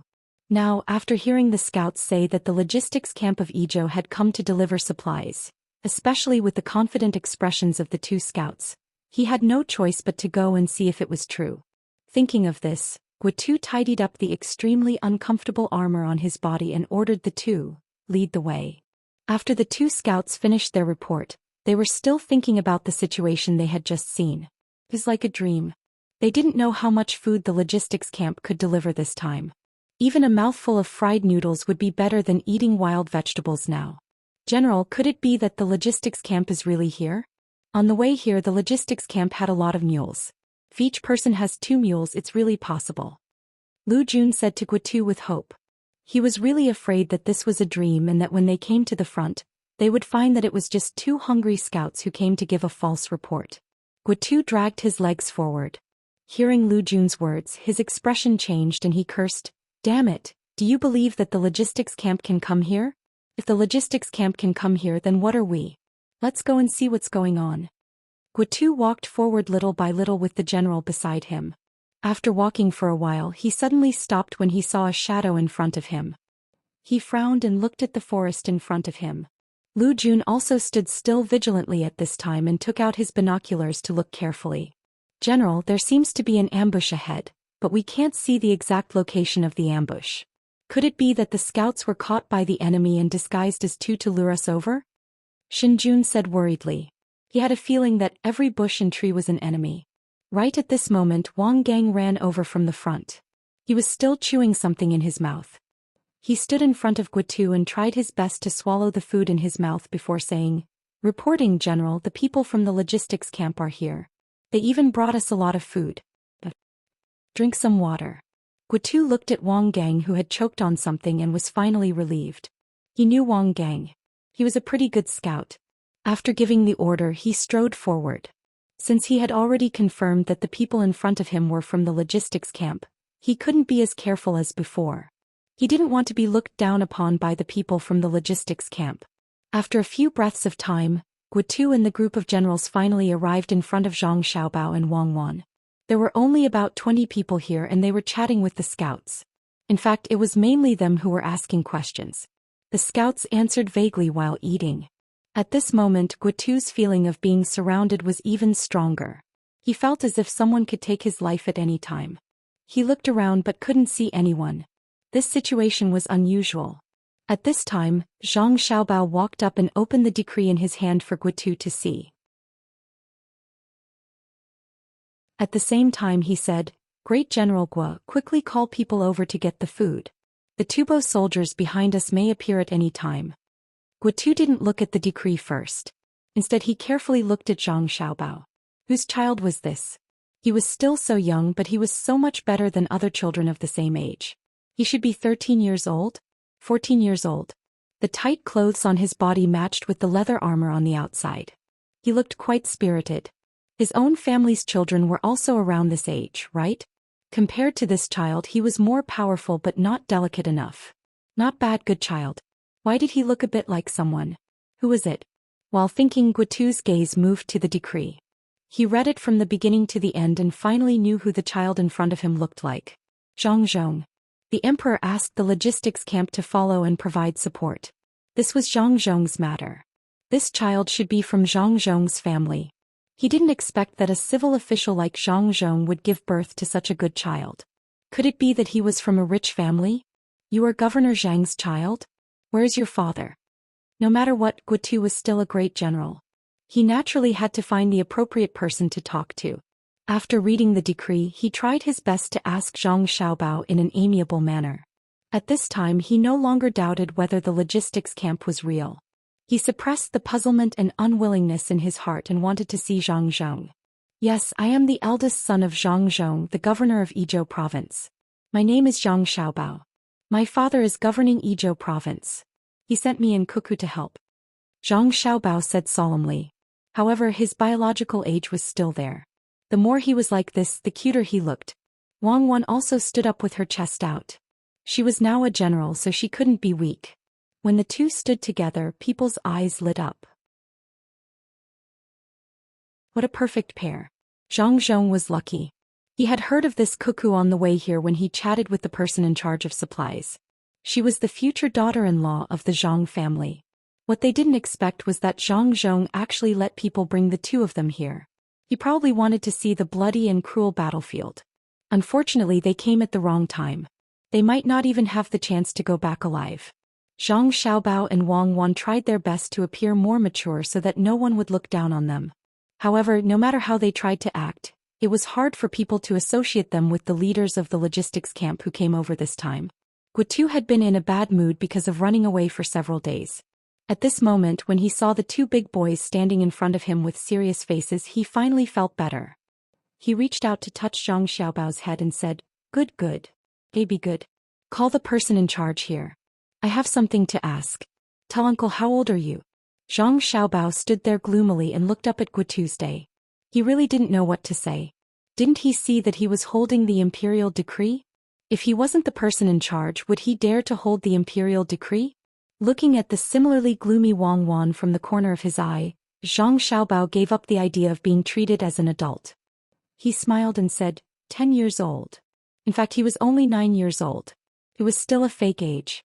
After the new year, he would be 10 years old. Then where is the person in charge? Guotu nodded. It was not strange that the two boys were older than normal. He had a guard's son at home. At 12 years old, he looked like an 18 or 19-year-old. Only Cuckoo and I are in charge. We were originally in Pingzhou waiting for the victorious return of the army. However, an imperial decree suddenly came. So, Cuckoo and I had to bring people here first. We have already sent people to report to my father. I think my father has already sent people here. Zhang Xiaobao understood. Since the other party treated him as a child, then he would treat him as his own child. As for sending people here, that was a dream. There would be no more reinforcements in the future. Whether or not they could return alive would depend on Wang Wan's ability. When Guotu heard Zhang Xiaobao's words, he was immediately shocked. Was Zhang Zhong crazy? He actually directly sent his son and daughter-in-law here. Where did he think this was? Did he come here to hunt for fun? Looking carefully at the dozens of people from the logistics camp, he saw that they all had a look of agreement on their faces. He finally understood that the person in charge here was the two boys in front of him. How was that possible? Just as Guotu was about to ask more questions, the military officer reminded him, "General, shouldn't we let the brothers eat something? Ask while eating?" His words woke Guotu up. Indeed, there was no need to ask questions right now. Since the logistics camp people were here, then they should have brought some food. If they could eat a meal, then it was a meal. If they couldn't eat until they were full, then they could fight with the Tubo people. With this thought, Guotu said to Zhang Xiaobao, "Xiaobao, this, General Guo, please call me Battalion Commander Zhang for the time being." Zhang Xiaobao wanted to smooth things out in name. He couldn't let people call him Xiaobao left and Xiaobao right. It would be easy for them to take away his military power. Without military power, how could Wang Wan command? If Wang Wan didn't command, was she going to wait for Guotu, this stupid general, to lead the troops to their deaths? Guotu was stunned. He thought about the current situation and the dozens of people with unkind expressions. Finally, he said very awkwardly, "Battalion Commander Zhang, how many people did your logistics camp send over? How much food did you bring?" "General, there's only food, no food. I think you also don't have animals to ride on. This time, there are 258 people going up the mountain, so I brought some salt and hardtack." Zhang Xiaobao didn't have to be serious anymore and just said casually. Anyway, no matter how mature he acted, people wouldn't treat him as a mature person. It was very different from the feeling of commanding the inner courtyard at home. When Guotu heard that there were 250 people, he looked at the dozens of people in front of him and then began to look around. Where did the rest of the people go? "Everyone listen up, remove the alert." Wang Wan's crisp childish voice sounded. As soon as she finished speaking, more than 200 people suddenly appeared around them. Each of them had a crossbow in their hands, which gave Guotu and the others a fright. They were so close, yet they didn't discover them. If they were enemies, what would happen if the arrows flew past? After taking a closer look at the people who had appeared, everyone finally understood why it was so difficult to discover them. These 200 people were wearing clothes that were dyed green, black, and yellow. There were also circles of grass on their heads. Even their hands and faces that were exposed outside were smeared with traces of stains. Not to mention that they were dozens of steps away. Even if they were squatting on the side of the road, they wouldn't be discovered if they weren't careful. The adjunct at the side was very curious. He pointed at a person and asked Zhang Xiaobao, "This outfit is?" "It's just a disguise. When you're on the mountain you have to look like something on the mountain. Otherwise you would have been discovered long ago. Spread out and continue to be on guard at the periphery. Let our brothers have a good rest." Zhang Xiaobao explained and then gave the following orders. The people who just appeared once again disappeared into the forest. No one knew how they ran, but no one could find any trace of them more than 100 steps away. Guotu was very conflicted at this time. To be precise, he was very jealous. He didn't pay attention to the two children in front of him, but he couldn't help but think about these 200 people. His subordinates were not at this level, even his personal guards were not at this level. These people were actually from the logistics camp. Looking at how they obeyed orders, it was clear that the two children's words were very effective. They would do whatever they were told. Where did they come from? Could it be that they were Zhang Zhong's private soldiers? If the people from the logistics camp were all so powerful, then wouldn't it be very embarrassing to compare his own people? With conflicted thoughts, Guotu ordered people to go to the front to get food. Eating was the most important thing right now. He could slowly understand the rest. Zhang Xiaobao and Wang Wan didn't bring any jerky or fried noodles this time. Everyone in the team was carrying a big backpack and there were also a lot of things on the horses. The backpack was full of compressed biscuits, fat, vegetable oil, dried vegetables, flour, minced meat, bean powder, and egg yolks. They could be eaten directly in the mouth or cooked under conditions. They were very high in calories. If eaten together with water, the soldiers would be able to survive for half a day. There were more than 200 people on the mountain and each of them carried 300 pieces. If they ate one piece a day, they could feed more than 70,000 people for a day. Now, with Guotu's remaining troops, there was no problem for them to survive for 5 days. Guotu had never seen compressed biscuits before and he didn't know the use of these things. Looking at more than 200 people who only brought so little, he sighed and said, "Did you hide all along the way? Did you lose a lot of things?" "No, we killed and killed along the way. We kept eating the food in the houses of the local people who were killed. This kind of good food is specially reserved for the generals." Zhang Xiaobao took out a piece of biscuit and held it in his hand. Before anyone asked, he said, "This is called compressed biscuit. The calories, no, the amount is very high. If you eat one piece and don't move, you can survive for a day without any problems. Eat one piece and drink water. Remember not to eat too much. Otherwise your heart will beat faster and your body will heat up. If you eat more than 5 pieces in a meal and drink more water, your stomach will be bloated. Send someone to get it. At the same time, call the injured people here." The logistics camp also prepared some medicine, but not much. Hearing Zhang Xiaobao's words, Guotu's face changed again. When he came, he let the local people go. He didn't expect the logistics camp to be so ruthless. They killed along the way. No wonder they could safely run to the front and wait. What was this? Who was the logistics? Who was the main force? But he also knew that he couldn't blame the logistics camp for doing too well. If he had to blame someone, he could only blame himself. But if they really killed along the way, who gave the order? Judging from the respect of those 200 people to the two children, they had to listen to the two children. Could it be that they gave the order? No matter what, Guotu couldn't associate the two children in front of him with the people who gave the order to kill ordinary Tibetan people. If that was the case, the children in front of him didn't seem to have anything to do with being cute. While observing Zhang Xiaobao and Wang Wan, trying to find the inhuman ruthlessness in their eyes, Guotu took the 2 pieces of compressed biscuit and put one of them into his mouth. A special taste suddenly filled his mouth. The first feeling was that it was oily and sweet. It was as if he would be full without waiting to swallow it.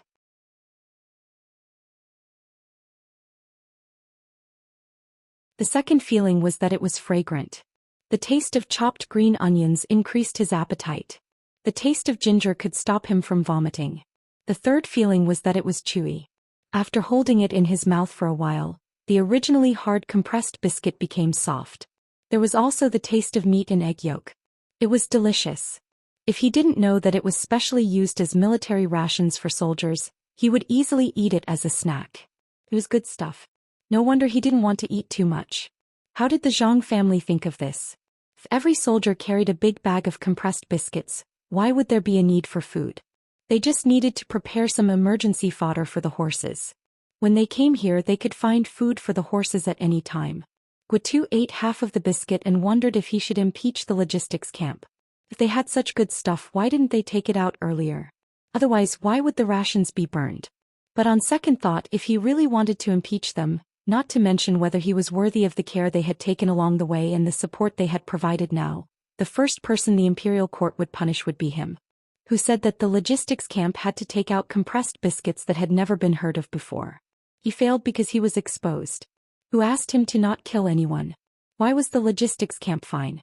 General, do you think it's feasible? At this time, Lu Gan couldn't hold it in anymore. He was also hungry.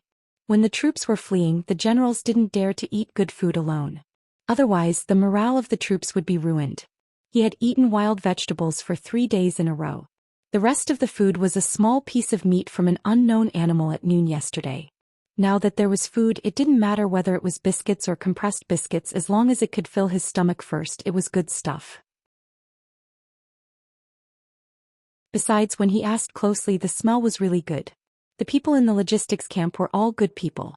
At this time, Guitu finally reacted. Thinking that there were more than 200 skilled people in the logistics camp helping to guard against them, his people could rest at ease. He hurriedly ordered, "Orders, everyone take 5 pieces. You are only allowed to eat 1 piece a day. After eating, drink water." The people waiting at the side immediately went to distribute the food happily. 1 piece was fine. Although it looked a little small, it was better than nothing. If they ate some wild vegetables, they might be full. After making the arrangements, Guitu looked at Zhang Xiaobao and Wang Wan. He stuffed the remaining half of the biscuit in his mouth and washed it down with water. He let out a comfortable breath and said to Zhang Xiaobao and Wang Wan, "Xiaobao Cuckoo, oh, it's Battalion Commander Zhang, is your logistics camp going to be under my command?" Guitu had his eyes on the more than 200 people in the logistics camp. This kind of people was really rare. The clothes they wore were different, and the weapons in their hands were all made of stainless steel. There seemed to be some other bits and pieces that Guitu couldn't figure out at the moment. If this group of people were under his command, then they would be very useful. He knew that these 200 people would be very useful. How could Zhang Xiaobao and Wang Wan not know that these people were trained by them and equipped by them? How could they not know that these 200 people could fight against a small number of enemies? The equipment on each person's body was at least 300 strings of coins. Did they think that the success rate of making firearms was so high? Did they think that the one-time use rocket launchers were given away for free? Did they think that the production of sleeve arrows was so easy? Did they think that all kinds of poisons and drugs that could stimulate one's potential could be found so easily? Did they think that the self-igniting grenades were produced by a large-scale military assembly line? Did they make one for the next? The cost of equipment for more than 200 people was 70,000 strings of coins. In addition to the difficulty of training and the expenditure, as long as they weren't really stupid, they wouldn't give it to others to use. These were all the golden troops that Zhang Xiaobao had prepared for Wang Wan. They were the best of the best. In terms of military force, these were the only things that they could take out. Other than the gunships, it wasn't an exaggeration to say that these were their last trump cards. While Zhang Xiaobao and Wang Wan were thinking about how much money they had spent on this group of people, Guitu seemed to be a little impatient. He said to the two of them, "With these 200 people, I will take you back to Idyll safely. Governor Zhang must be very anxious. You will be able to see your family very soon. You will eat the food cooked by your family and have your family tell you stories." When Zhang Xiaobao heard Guitu's words, he had already given Guitu a position in his heart. Shameless, despicable. He even said words that were used to deceive children. It was really difficult for him. The problem was that if he and Cuckoo were at home, it would be the two of them who cooked and told stories to others. At this time, Wang Wan opened her mouth and said, "Great General Gua, if we don't let them listen to you, will it be easy for me and Xiaobao to not be able to go home if the battle continues? We won't be able to see our parents?" "That's right. If you are not careful, you will be captured by the Tubo people and be sent there to work like cattle or horses, just like the servants in your family. You should know how your life is like, right?" Guotu felt that he had a chance and continued to scare them. Sir Gua, the servants of Zhang Xiaobao and Wang family have a good life. If they want it, they can eat meat for every meal. It seems that the Tubo people can't do that, right? Before Zhang Xiaobao and Wang Wan could speak, a member of the Miao Protector team could not help but speak up. He could also tell that Guotu wanted to persuade them. Unfortunately, he had met someone he should not have met. If he wanted to rely on the young master and young lady's persuasion and deceive them like this, it would be more difficult than conquering Jin Xuan. Guotu recalled what he heard on the way here and realized that he had said something wrong. The servants of Zhang Xiaobao and Wang Wan had a better life than other rich people. He couldn't use this to scare Zhang Xiaobao and Wang Wan. Therefore he changed the topic and immediately said, "Indeed, if you are caught by the Tubo people you will be very sad. You will be whipped every day and not given food. If the two of you really go there you won't be able to see your family again." When Guotu said this he felt that his face was red. If he didn't really want 200 people he wouldn't say such shameless words. If he really got them he didn't know how to explain to Zhang Zhong when he returned. How could he lie to other people's children?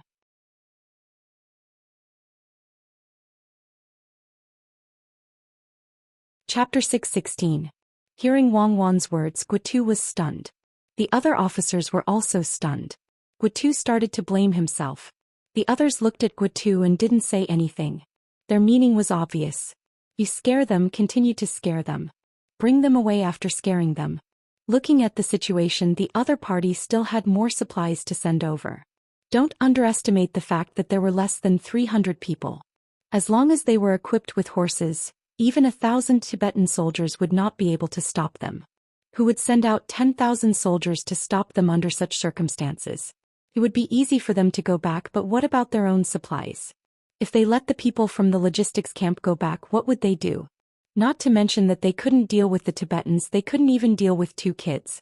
In order to cooperate with Wang Wan, Zhang Xiaobao frowned and showed a scared expression. He ordered the people around him, "Quickly call them back. We will run. While the horses at the foot of the mountain haven't been discovered yet, it is still not too late to run now." Don't wait a moment. When Zhang Xiaobao and Wang Wan's people were about to call for the people, Guotu quickly stopped them. They could run, but he had many people here. They couldn't run at all. "General Gua, Cuckoo and I don't want to be caught. We still have parents, grandparents and Xiaobei at home. Without us they will be sad," Zhang Xiaobao said to Guotu timidly. Guotu was speechless. This kid was really hard to deal with. He wanted to run after being scared. He could only comfort him. "Battalion Commander Zhang, don't be afraid. I am here. Don't you want to make a big contribution and go back to make parents happy?" "No, I just want to go back alive. I still have to tell stories to Xiaobei." Zhang Xiaobao's reply made Guotu slap his forehead. Depressing, it was really too depressing. These 2 kids were so easily scared. "Battalion Commander Zhang, as long as you let me command them, I can let you go back alive. You don't have to worry about being caught by the Tibetans," Guotu said in a different way. Zhang Xiaobao shook his head vigorously. "If Cuckoo and I were in command we would also be able to return alive. We wouldn't have to worry about being caught. Guards, protect Xiaobao and Cuckoo so that Governor Zhang's children won't be harmed." Guotu wanted to persuade him, so he could only use this method. As soon as his voice fell, a cold object was pressed against his forehead. "Guotu, if you dare to put the young master and young lady under house arrest, I will immediately make your head explode. Do you believe me?" The same cold words came out of Huzi's mouth. Guotu didn't know what was on his forehead, but he believed what this person said. The cold feeling of the metal told him that this was not a toy. Since it could be used on the battlefield, it could definitely take people's lives. At this moment Wang Wan spoke. "Guards, Great General Gua is tired from the journey and needs to rest. Protect Great General Gua. If anyone dares to move, kill them." When Wang Wan and Zhang Xiaobao came, they wanted to persuade Guotu stay. However, at that time they wanted to use gentle means. Now that Guotu showed his true colors, they didn't need to be polite. Once the order was given, Guotu and the generals around him were all controlled. The cold blue arrowhead made them understand what kind of weapon the other party was holding. While they were shocked that the logistics camp had such good equipment, they also understood their situation. If it had been an adult, they would have been able to threaten him, such as how they would explain it to the imperial court or talk about the righteousness of the nation. However, was it useful to say such things to two children? The children always thought about themselves. They were unreasonable even in front of their parents. There was no reason to reason with them. They seized power as they wished. Gutu was frightened. While he was being tied up, he said to Zhang Xiaobao and Wang Wan, "If you guys tie me up, your family will be finished. Once the imperial court knows about this, your whole family will die." "Xiaobao, is what he said true?" Wang Wan asked worriedly. "I don't know. Maybe it's true. If the imperial court knows, we will be finished. Unless the imperial court doesn't know." Zhang Xiaobao also had a fearful expression. "Then kill him. This time the imperial court won't know. Just say that he ate too much biscuits and died."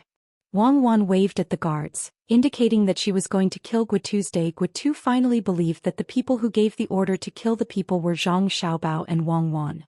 They were too vicious. They even wanted to kill the people of the Tang Empire. How could the people of the Tubo Empire be any better? He really didn't know if these two children were smart or stupid. Would anyone believe that they would die from eating too much biscuits? But no matter if anyone believed it or not, he and the others would be killed first. In the instant when he was facing death, Gutu understood. He finally understood that he couldn't play tricks with the children, especially the smart children. Otherwise he would die very miserably. When the other people put the knife on his neck and prepared to pull, he understood many things. Thus he said to Zhang Xiaobao and Wang Wan, we won't tell anyone. We will listen to you. You can do whatever you want. We will definitely let you go home. The other soldiers will also listen to you." "You really won't say?" Wang Wan blinked her big eyes and asked in disbelief. "I won't say. If you don't believe me, you can ask them and see if they also think the same." Gutu already felt the coldness of the knife. He only hoped that Zhang Xiaobao and Wang Wan would believe him. Zhang Xiaobao's eyes looked at the other generals and got a very uniform answer. The generals above the battalion level were all here, including the battalion commanders. Everyone did the same action and nodded. They didn't want to die. To be precise, they didn't want to die like this. That would be too unjust. If they were killed by the enemy, they would be considered heroes.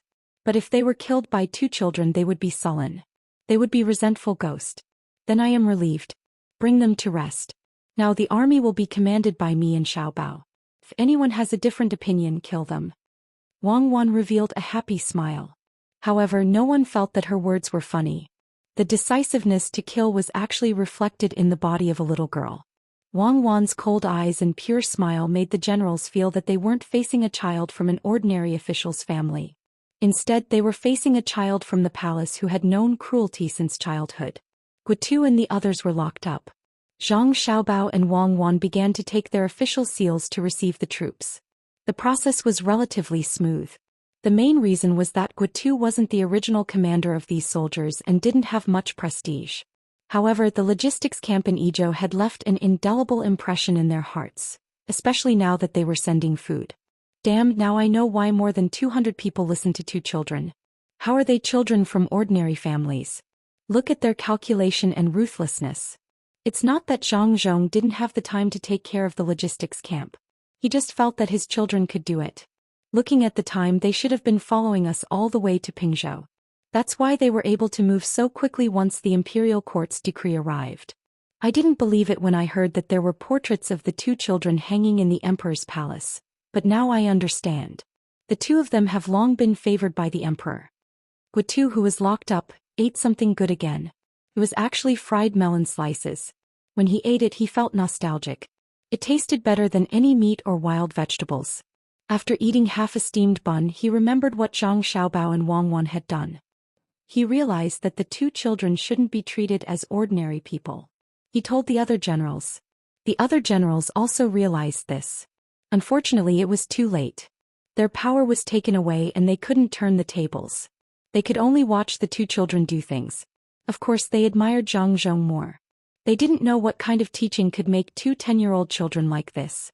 The adjutant who had been giving advice to Gutu said, "From now on, Zhang Zhong's name will be more famous. The logistics camp in Idyll will become a legend of the Tang Empire." To be honest, I don't hate the two children now. They are indeed more capable than us. At least under their leadership, the logistics camp found us. But who asked? He didn't finish his sentence, but the meaning was very clear. He was complaining that Guatu shouldn't have tried to seize the military power of others. Otherwise, the result wouldn't have been like this. Guatu didn't refute. He was silent. He finally knew where he was lacking compared to the old general who was good at war. He wasn't decisive enough in killing and couldn't see the situation clearly. He didn't speak, so the others also kept silent. It wasn't until they were all fed a steamed bun and a bowl of soup that a battalion commander, or rather a regiment commander, said in a low voice, "I don't know what the two of them want to do after seizing our power. If they want to escape, it won't be easy. If we behave normally, we may be able to figure out their plan." Even if the generals didn't approve of letting Zhang Xiaobao and Wang Wan command the army, they couldn't do anything now. They were under house arrest. They could only hope that the two children wouldn't act rashly and get everyone involved. After half a day, Wang Wan successfully took over a team of 12,000 people. Guatu and the others didn't directly command this group of people before, and the logistics camp took care of them on the way here, but more importantly, Wang Wan used the name of Between the Clouds and the Water to bribe the 12,000 people. That was, if they all died here, Between the Clouds and the Water would give their families enough money and food to let their families live well. If they returned alive, they would also be able to receive a reward from Between the Clouds and the Water outside of the imperial court. In order to prevent the soldiers from not believing them because of their young age, Zhang Xiaobao and Wang Wan sent out people from the seedling protection team to take over the duties of each battalion. This way, others wouldn't know who was in command in the end. They would only think that someone more powerful had come. "Xiaobao, I'll give you a mission. That is to take 32 people from the seedling protection team other than the 12 battalion commanders and deputy commanders. Organize your equipment and go find our soldiers who are alone. It's impossible for all 3,000 people to be killed. Especially when they were close to the mountain range, there must have been people who escaped into the mountains. You go and look for them. Find as many as you can. 2 days, only 2 days. After 2 days, no matter how many people you find, no matter whether you find them or not, you must continue to follow the path I took. I'll wait for you in front." After Wang Wan seized the military power, her first order was given to Zhang Xiaobao. 24 people from the seedling protection team were to be the officers of the remaining 12 battalions. Zhang Xiaobao was to lead 32 people to search for people who might have escaped to the mountains. Zhang Xiaobao nodded and agreed. "Okay, I'll lead them to search here for 2 days. Once 2 days are up, we'll immediately evacuate. If we encounter an unexpected situation, we may evacuate even earlier." After saying this, Zhang Xiaobao ordered the remaining people from the seedling protection team, "Huzi, get into formation and follow me." Zhang Xiaobao led 32 people and left. He wasn't afraid at all. If he really had to command a small-scale battle, he might be unfamiliar with the application of battle tactics. However, with only 32 people, it was suitable for him to lead. If the number of Tibetans searching the mountains was less than 100, he even dared to face them alone. Moreover, he had an 80% chance of keeping those Tibetans who were less than 100 in the mountains forever. Before he went abroad, he had already escaped from the armed police and police dogs time and time again. After he went abroad, he specially looked for various countries' veterans or special forces who wanted to earn pocket money to learn. If there were too many people, he wouldn't be able to control them. If there were fewer people, it would be just right for him to form a team. He had already gotten used to it. The jungle battle experience that generations of people had written down with their lives was not something that the current Tibetans could understand. They were not on the same level as him. After Zhang Xiaobao left, Wang Wan immediately made arrangements. Actually, she was very reluctant to let Zhang Xiaobao lead the team, but she had no other choice. Huzi was a good person, but in terms of flexibility he was definitely not as good as Zhang Xiaobao. At least Zhang Xiaobao knew how to make a choice. He wouldn't be hot-headed and use his big knife to fight with the enemy's gun formation. Order: everyone tear the clothes under the armor into strips and use them to tie the legs. Battalion 1, 2, 3 and 3 will become the scout battalion and quickly open up the path. Everyone else will gather and advance. Battalion 4, 5, 6, and 7 will be the back of Battalion 7, 8 and 9. Battalion 10 to 12 will be the cooking stoves. There will be enough food for 30,000 people. Wang Wan started to give orders to the people on her side. No one knew what exactly she wanted to do. The officers of the various battalions were all her people, so they immediately followed her orders. Those who opened up the path, those who carried the soldiers on their backs, and those who made the cooking stoves also immediately started to work. This situation was quickly found out by Guitu and the other officers. Although they couldn't issue any orders, the news would still be passed to them and let them know. This was also something that Zhang Xiaobao and Wang Wan had discussed. If they were to constantly be in a situation where they couldn't interact with the outside world, it would be easy for them to develop other thoughts. Thus, the best method was to let them be able to clearly understand the information of the troops. Zhang Xiaobao and Wang Wan didn't think that they would be able to guess the final goal of Wang Wan's troop deployment. Not to mention them, even Zhang Xiaobao wouldn't be able to guess it if Wang Wan didn't say it out loud. Just like what Zhang Xiaobao had always done in the past, those who weren't professionals wouldn't be able to understand the depth of the situation. Zhang Xiaobao's original arrangements were dazzling to the eyes. Even Old Man Pai, Old Man Yao, and the others couldn't guess the final goal. And now what Wang Wan was doing was the same. Every step had a deep meaning, strategic and tactical. It made people's heads hurt just by looking at it. Now Guitu and the others had a headache. They knew the way to move the troops, but no matter what, they couldn't figure out why it was like this. Guitu thought about the contents of the military books that he had learned in the past and said, "I understand. They are confusing the enemy and making them think that we still have a lot of people. It's not just 12,000 people but at least 30,000 people. Then, dealing with 30,000 people is different from dealing with 12,000 people. The reason why they made a fake camp is to make the Tubo think that we still have a lot of provisions. It's impossible for them to use the siege method to starve us to death. This way, what do you think the Tubo people will think?" At the beginning his analysis was still smooth, but towards the end he was also confused. What did it mean? To make the Tubo people think that they still had 30,000 people and sufficient provisions, this had to have some effect. However, he really couldn't think of what effect it would have. If he had to say something, it would be that the Tubo people would send more troops. If there were more Tubo people, it would be more troublesome for them to break through the siege. The problem was, if that wasn't the case, why did they have to make such a layout? From the layout, it made people feel that the person who commanded the troops was definitely someone who didn't know anything. Guitu couldn't figure it out, and the other generals also couldn't understand. After a while the military staff said, "Could it be that they want to make the Tubo people lower their guard? Today they have 30,000 camp, tomorrow it will be 25,000, and the day after tomorrow it will be 20,000. They want the Tubo people to think that our morale is not stable and that they have all become deserters. When the camp is reduced to 5,000, do you think the Tubo people will still send more people to encircle and annihilate us? I reckon that they will think that we don't have enough people and only send out 20,000 people. 12,000 against 20,000, we still have a chance of winning. If you can think of it, do you think that the Tubo people can't think of it? If it was me, I would send out 100,000 people to encircle and annihilate them. I don't care how many people you have in the end. Who doesn't know that the camp can be fake?" A battalion commander beside the military staff said at this time. He didn't think that the Tubo people were fools. Such a classic layout, how many times had others used it? It doesn't matter whether the Tubo people know or not. What I am saying is whether they really have such a plan. The military staff retorted. At this time the others didn't say anything. They were really worried that Zhang Xiaobao and Wang Wan's men had made such an arrangement. This kind of method that could be understood by those who had read military books didn't seem to be effective. Their guesses changed again on the second day. This time Wang Wan only sent 1 battalion to open the path. Out of the 10 battalions, 5 battalions were carrying the other 5 battalions. The last battalion built a camp that could only be used by 50,000 soldiers. The speed of the troops slowed down a lot. That's not right. They should be reducing the camp. Why is there more camp? Oh, I know, they are trying to scare the Tubo people and make them think that there are too many people here. Guitu said to the other generals after he found some information that he thought was possible in the military books that he had read. No one could agree with his thoughts.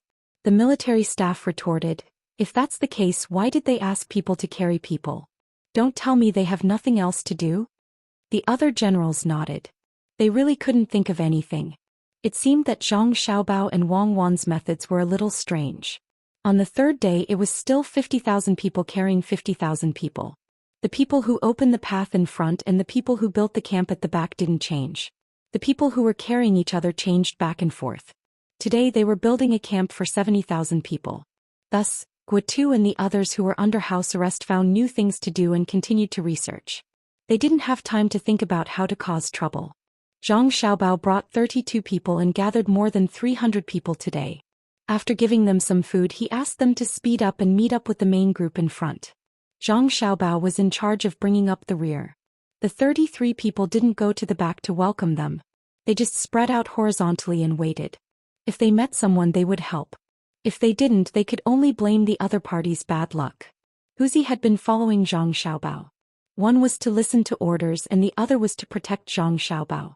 Even though he knew that if it was a life-and-death battle, he didn't have the slightest confidence in killing the young master. It was more likely that he would be killed by the young master. He still had to protect the young master. Whether the young master was powerful or not had nothing to do with whether he protected him. Zhang Xiaobao crouched in the underbrush, wearing a pair of tactical gloves, the kind that exposed part of the fingers in front of the gloves.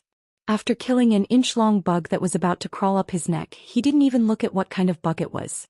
He said to Huzi, "There's still 2 hours left. Once the time is up, retreat." "Understood, young master. Can you make arrangements for the young lady?" Huzi agreed, but he was very worried. In the past, he had always listened to the young master's orders. He felt that the young master was more powerful than the young lady. He didn't know why the young master gave the command to the young lady on the battlefield, and he seemed to trust her very much. How could Zhang Xiaobao not know what Huzi was thinking? He made a smiling expression and said, "Don't doubt Cuckoo. If she can't do it well, then no one can do it well in my heart. Your tactics were all taught by Cuckoo. I can only teach you psychology. If I were to fight with someone like Cuckoo, I could beat 2 of them. But if I and Cuckoo were to fight 1,000 people each, she could beat 3 of us by herself. Do you understand?" "I understand. Young master is more powerful in normal times. When it comes to war, the young lady is in the leading position." Huzi remembered the situation when he was learning tactics from the young lady, so he nodded and said, it wasn't Huzi's fault. He really hadn't seen the young lady commanding people in battle, and he didn't know to what extent the young lady's art of war was. He also didn't understand what was a major, so how could he know the level of people who had skipped grades and graduated from the Central Military Command Academy in 2100? Zhang Xiaobao said to wait for 2 hours, so he waited for 2 hours. During this time he found 25 people. When the time was up, Zhang Xiaobao ordered without hesitation, "Retreat, full speed ahead." You're tuning in to the Dreamy Chapters YouTube channel. We're so grateful for your support, and don't forget to subscribe to join us on this incredible journey through captivating stories. Your generosity through donations truly makes a world of difference, as it's the primary source of revenue that allows me to expand and enhance this channel for you. Thank you from the bottom of my heart for being a part of this adventure.